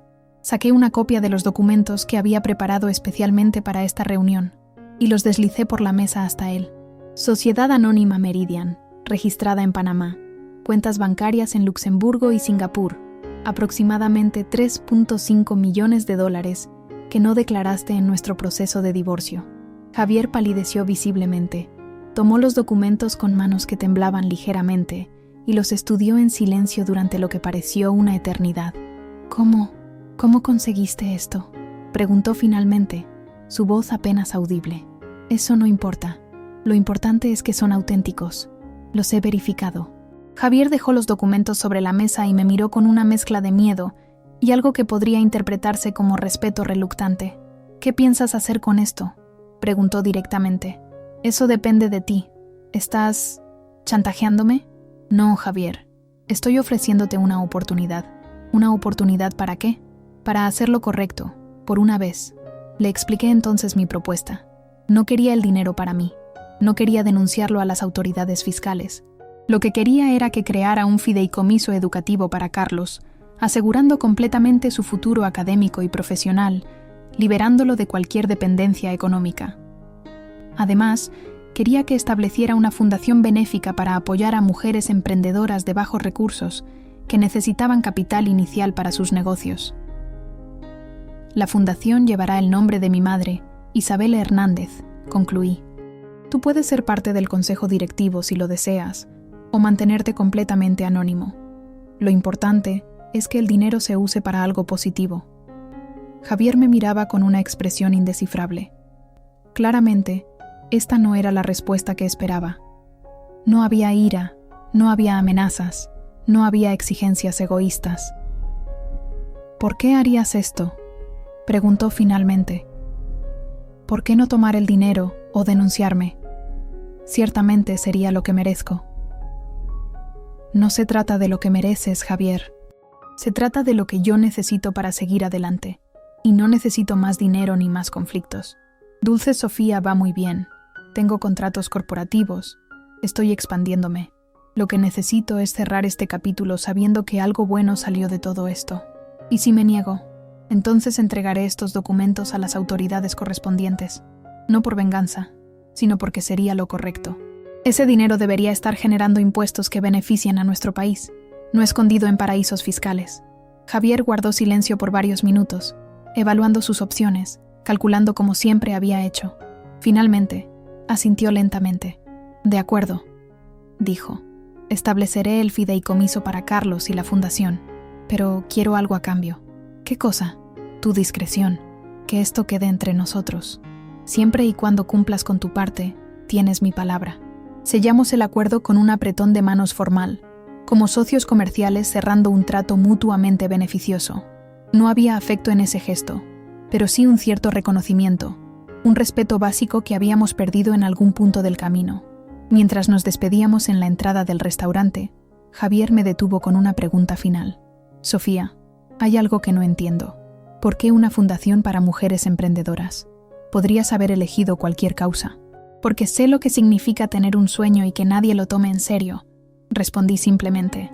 Sé lo que es que alguien te diga que tu negocio es solo un hobby, que tus ambiciones no son importantes. No quiero que otras mujeres pasen por eso si puedo evitarlo.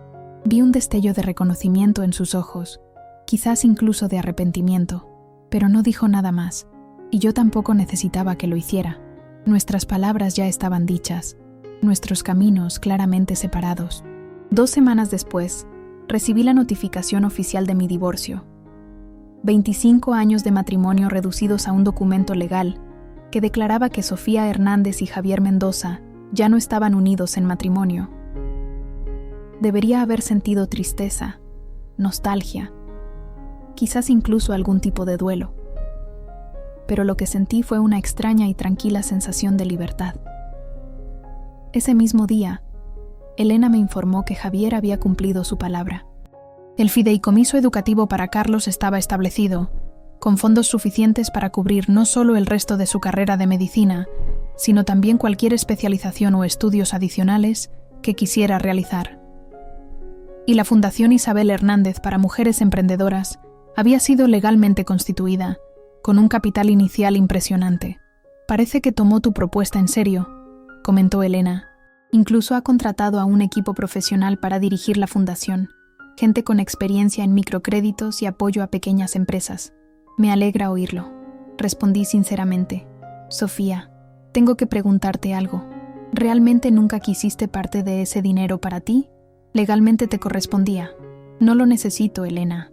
Tengo mi casa, tengo mi negocio, tengo mi independencia. Eso vale más que cualquier cuenta bancaria en Luxemburgo. Esa tarde, mientras preparaba un pedido especial de pasteles para una boda corporativa, recibí una visita inesperada. Doña Guadalupe, la madre de Javier, estaba en la puerta de mi casa, taller, con un aspecto considerablemente más envejecido que la última vez que la vi durante la intervención familiar. Sofía, ¿puedo pasar?, preguntó con una voz que había perdido gran parte de su antigua autoridad. La invité a entrar, intrigada por esta visita sorpresa. La guié hasta la cocina, donde el aroma de vainilla y canela impregnaba el aire. «Estás ocupada, lo siento», dijo, observando los pasteles a medio decorar. «Siempre hay tiempo para un café», respondí, sorprendiéndome a mí misma con mi hospitalidad hacia una mujer que había tomado partido tan claramente contra mí. Mientras preparaba el café, doña Guadalupe observaba mi cocina remodelada, los equipos profesionales, los pedidos organizados en el tablero. «Tu negocio parece ir bien», comentó. «Muy bien, gracias», respondí, sin falsa modestia. Nos sentamos a la mesa con nuestras tazas de café, en un silencio incómodo que finalmente doña Guadalupe rompió. «He venido a disculparme, Sofía», dijo, mirándome directamente a los ojos. «Te juzgué injustamente. Creí las mentiras de mi hijo sin cuestionarlas, porque era más fácil que aceptar la verdad». Su sinceridad me sorprendió. Esta mujer, que siempre había visto a su hijo como perfecto, incapaz de error alguno, ahora admitía su equivocación. «¿Qué te hizo cambiar de opinión?», pregunté. «Javier mismo. Me contó toda la verdad hace unos días. Sobre Daniela, sobre otras mujeres antes que ella, sobre sus planes para el divorcio, y también sobre la fundación que has hecho que establezca.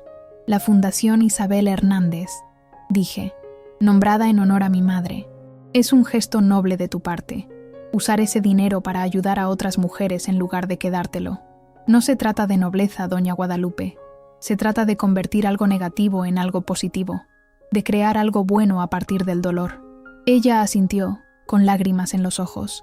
«Siempre fuiste demasiado buena para él, lo veo ahora, demasiado buena para todos nosotros. No se trata de ser buena o mala, se trata de elegir el tipo de persona que quieres ser, incluso en las circunstancias más difíciles». Doña Guadalupe tomó mi mano a través de la mesa, un gesto que nunca antes había hecho en todos nuestros años de relación. «Quiero que sepas que, aunque ya no seas legalmente parte de nuestra familia, siempre tendrás en mí a una amiga, si así lo deseas». «Lo aprecio», respondí sinceramente. «Y Carlos seguirá necesitando a su abuela, más que nunca durante este periodo de transición. Carlos es un buen muchacho, mucho más parecido a ti que a su padre, gracias a Dios».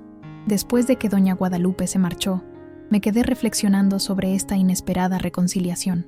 No era algo que hubiera buscado o necesitado, pero de alguna manera cerraba un ciclo, sanaba una herida que ni siquiera sabía que tenía. Esa noche recibí otra visita sorpresa. Daniela Ruiz apareció en mi puerta, luciendo considerablemente menos segura que durante nuestros encuentros anteriores. «Sé que probablemente soy la última persona que quieres ver», comenzó, «pero necesitaba hablar contigo». La invité a pasar, más por curiosidad que por cortesía. Se sentó en mi sala, rechazando mi oferta de té o café.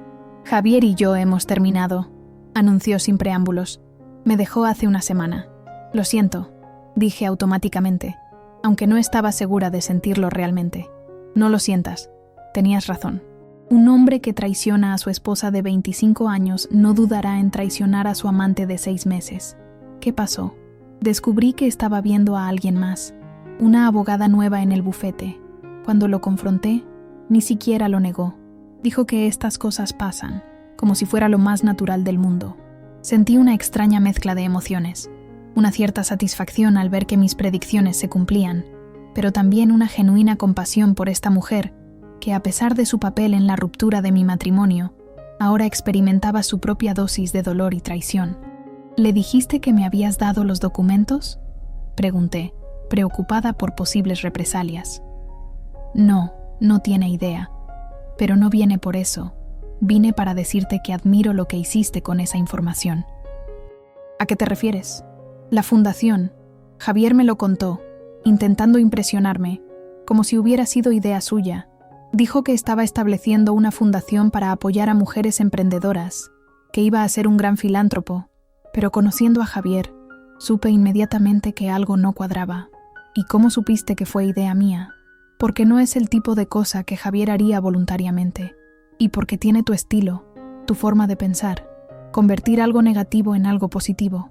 No pude evitar una pequeña sonrisa ante su perspicacia. Gracias por los documentos, Daniela. A pesar de tus motivos, hicieron posible algo bueno.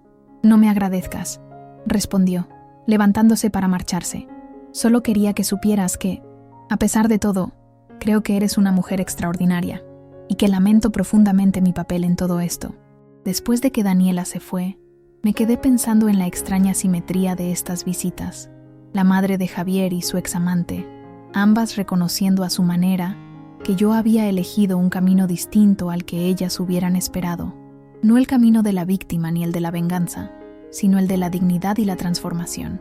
A la mañana siguiente, recibí una llamada de Carlos desde España. «Mamá, acabo de recibir la notificación del fideicomiso. ¿Cómo lograste que papá hiciera esto?» «Digamos que encontré la forma de apelar a su mejor naturaleza», respondí, sin entrar en detalles. Carlos no necesitaba conocer la verdad completa sobre el dinero oculto de su padre.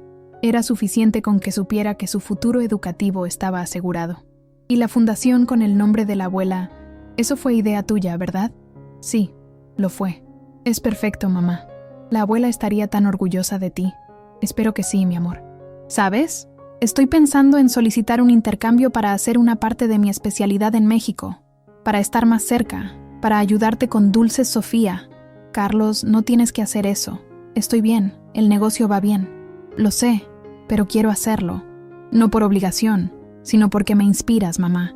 Ver cómo has transformado toda esta situación, cómo has construido algo nuevo a partir de las cenizas. Quiero ser parte de eso».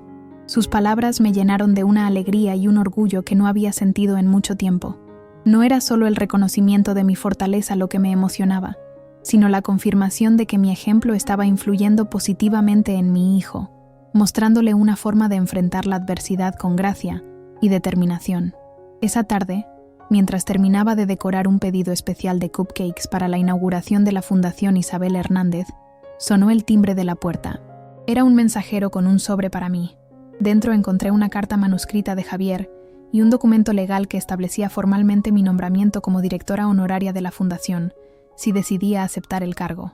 La carta era breve pero sorprendentemente sincera. «Sofía, las palabras no pueden expresar adecuadamente mi arrepentimiento por el dolor que te he causado. No merezco tu perdón, y no te lo pido.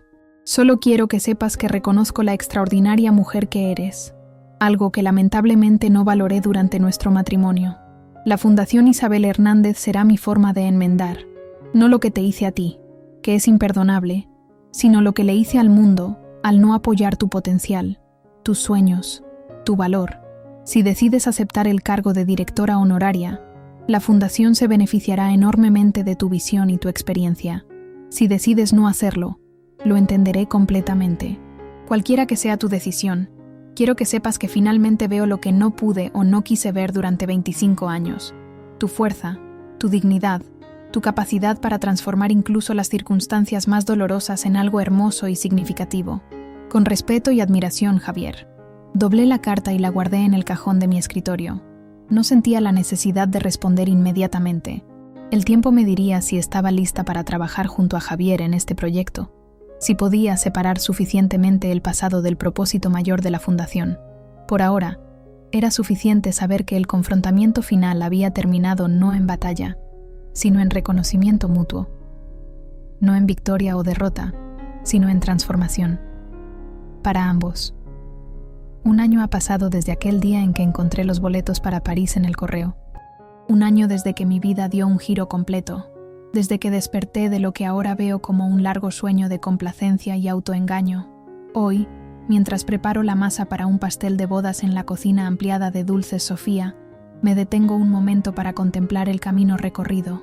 La pequeña empresa que Javier solía llamar despectivamente Tu Hobby, ahora ocupa todo el primer piso de mi casa en Coyoacán, convertido en un taller profesional con 3 empleadas y una lista de espera de pedidos que se extiende por meses.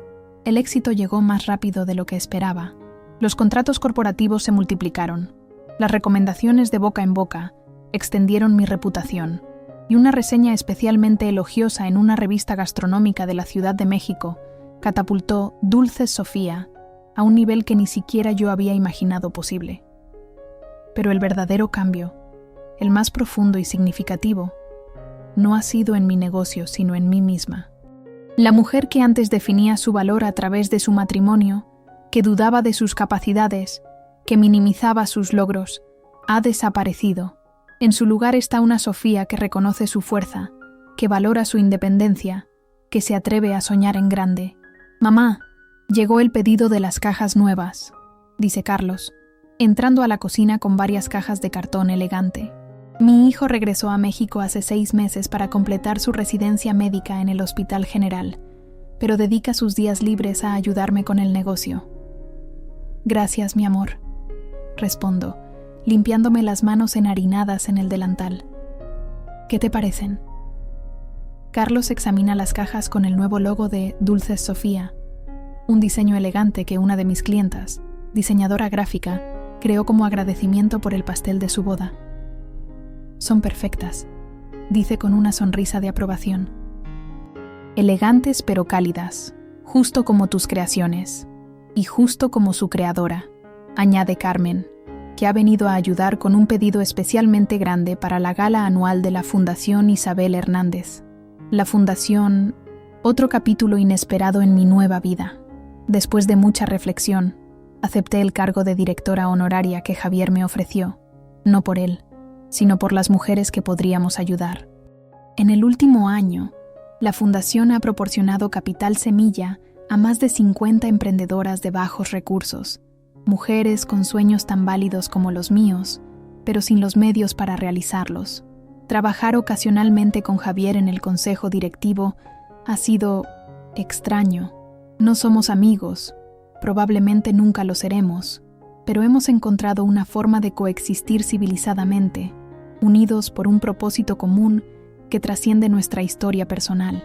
Él continúa su vida con la nueva abogada del bufete. Yo, centrada en mi negocio y en reconstruir mi identidad más allá del papel de la esposa de que desempeñé durante tanto tiempo. ¿Nerviosa por esta noche?, pregunta Carmen, refiriéndose a la gala de la Fundación, donde seré la oradora principal. Un poco, admito. Nunca me ha gustado hablar en público. Lo harás maravilloso, asegura Carlos. Tu historia es inspiradora, mamá. Esas mujeres necesitan escucharla. Mi historia. A veces todavía me cuesta creer que es la mía. La historia de una mujer de 50 y tantos años que pensaba que su vida estaba básicamente terminada, que lo mejor que podía esperar era una vejez tranquila junto al hombre que creía conocer. Una mujer que descubrió, de la manera más dolorosa, que nunca es tarde para comenzar de nuevo, para reclamar tu poder, para convertir el dolor en propósito. Esa tarde, mientras me preparo para la gala, me miro en el espejo con nuevos ojos. El vestido que he elegido es rojo intenso, un color que nunca me habría atrevido a usar antes, cuando intentaba complacer los gustos conservadores de Javier. Mi cabello, que solía llevar largo porque a él le gustaba así, ahora está cortado en un bob elegante que enmarca mi rostro con sofisticación. Pero el cambio más notable está en mis ojos, la chispa de vida, de confianza, de autenticidad que ahora brilla en ellos. Carlos me recoge en su auto. él también elegantemente vestido para la ocasión. Durante el trayecto al hotel donde se celebra la gala, hablamos de sus planes, de sus sueños, de su propia transformación a raíz de todo lo ocurrido. Sabes, mamá, creo que lo que pasó con papá, por doloroso que fuera, nos ha hecho más fuertes a ambos. ¿Tú crees?, pregunto, intrigada por su perspectiva. Absolutamente. Antes, yo también te veía como, no sé, como una extensión de papá, supongo. La esposa perfecta, la madre abnegada. Nunca te vi realmente como una persona completa, con sueños y ambiciones propias. Ahora te veo, mamá, la verdadera tú. Sus palabras me conmueven profundamente. Y yo también te veo a ti, mi amor, el hombre compasivo, consciente y valiente en que te has convertido. Estoy tan orgullosa de ti. Cuando llegamos al hotel, la sala de la gala ya está llena. Mujeres de todas las edades y orígenes, unidas por el deseo de crear, de construir, de transformar sus vidas a través del emprendimiento. Algunas ya han recibido apoyo de la Fundación. Otras están aquí para conocer más sobre nuestros programas. Todas tienen historias únicas, sueños particulares, pero comparten esa chispa de determinación que reconozco también. Javier está presente, por supuesto, como presidente del consejo directivo. Me saluda con un asentimiento respetuoso desde el otro lado de la sala, manteniendo la distancia que ambos sabemos necesaria. Su nueva pareja no ha venido, un gesto de tacto que aprecio. Doña Guadalupe también está aquí, sentada en primera fila. Nuestra relación ha evolucionado hacia una amistad cauta pero genuina.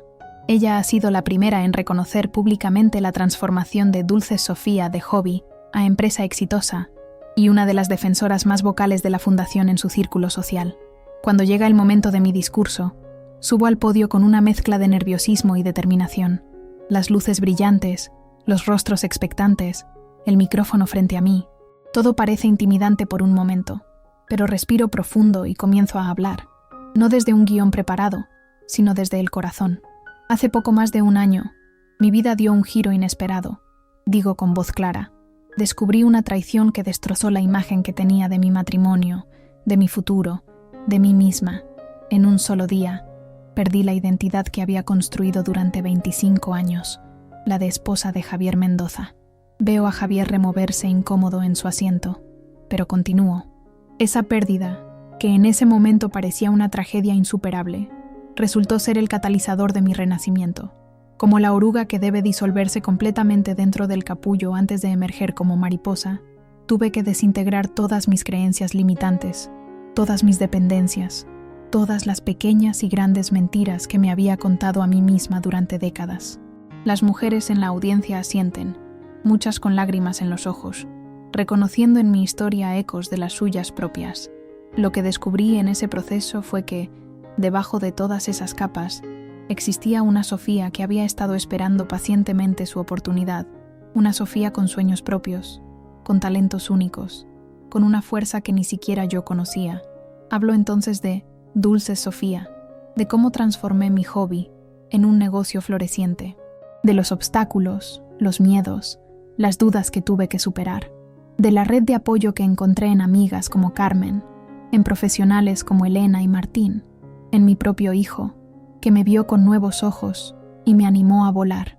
Y ahora estoy aquí, ante ustedes, no como víctima sino como creadora, no definida por lo que perdí, sino por lo que encontré, no limitada por mi edad, mi género o mi pasado, sino potenciada por mi visión, mi pasión y mi determinación.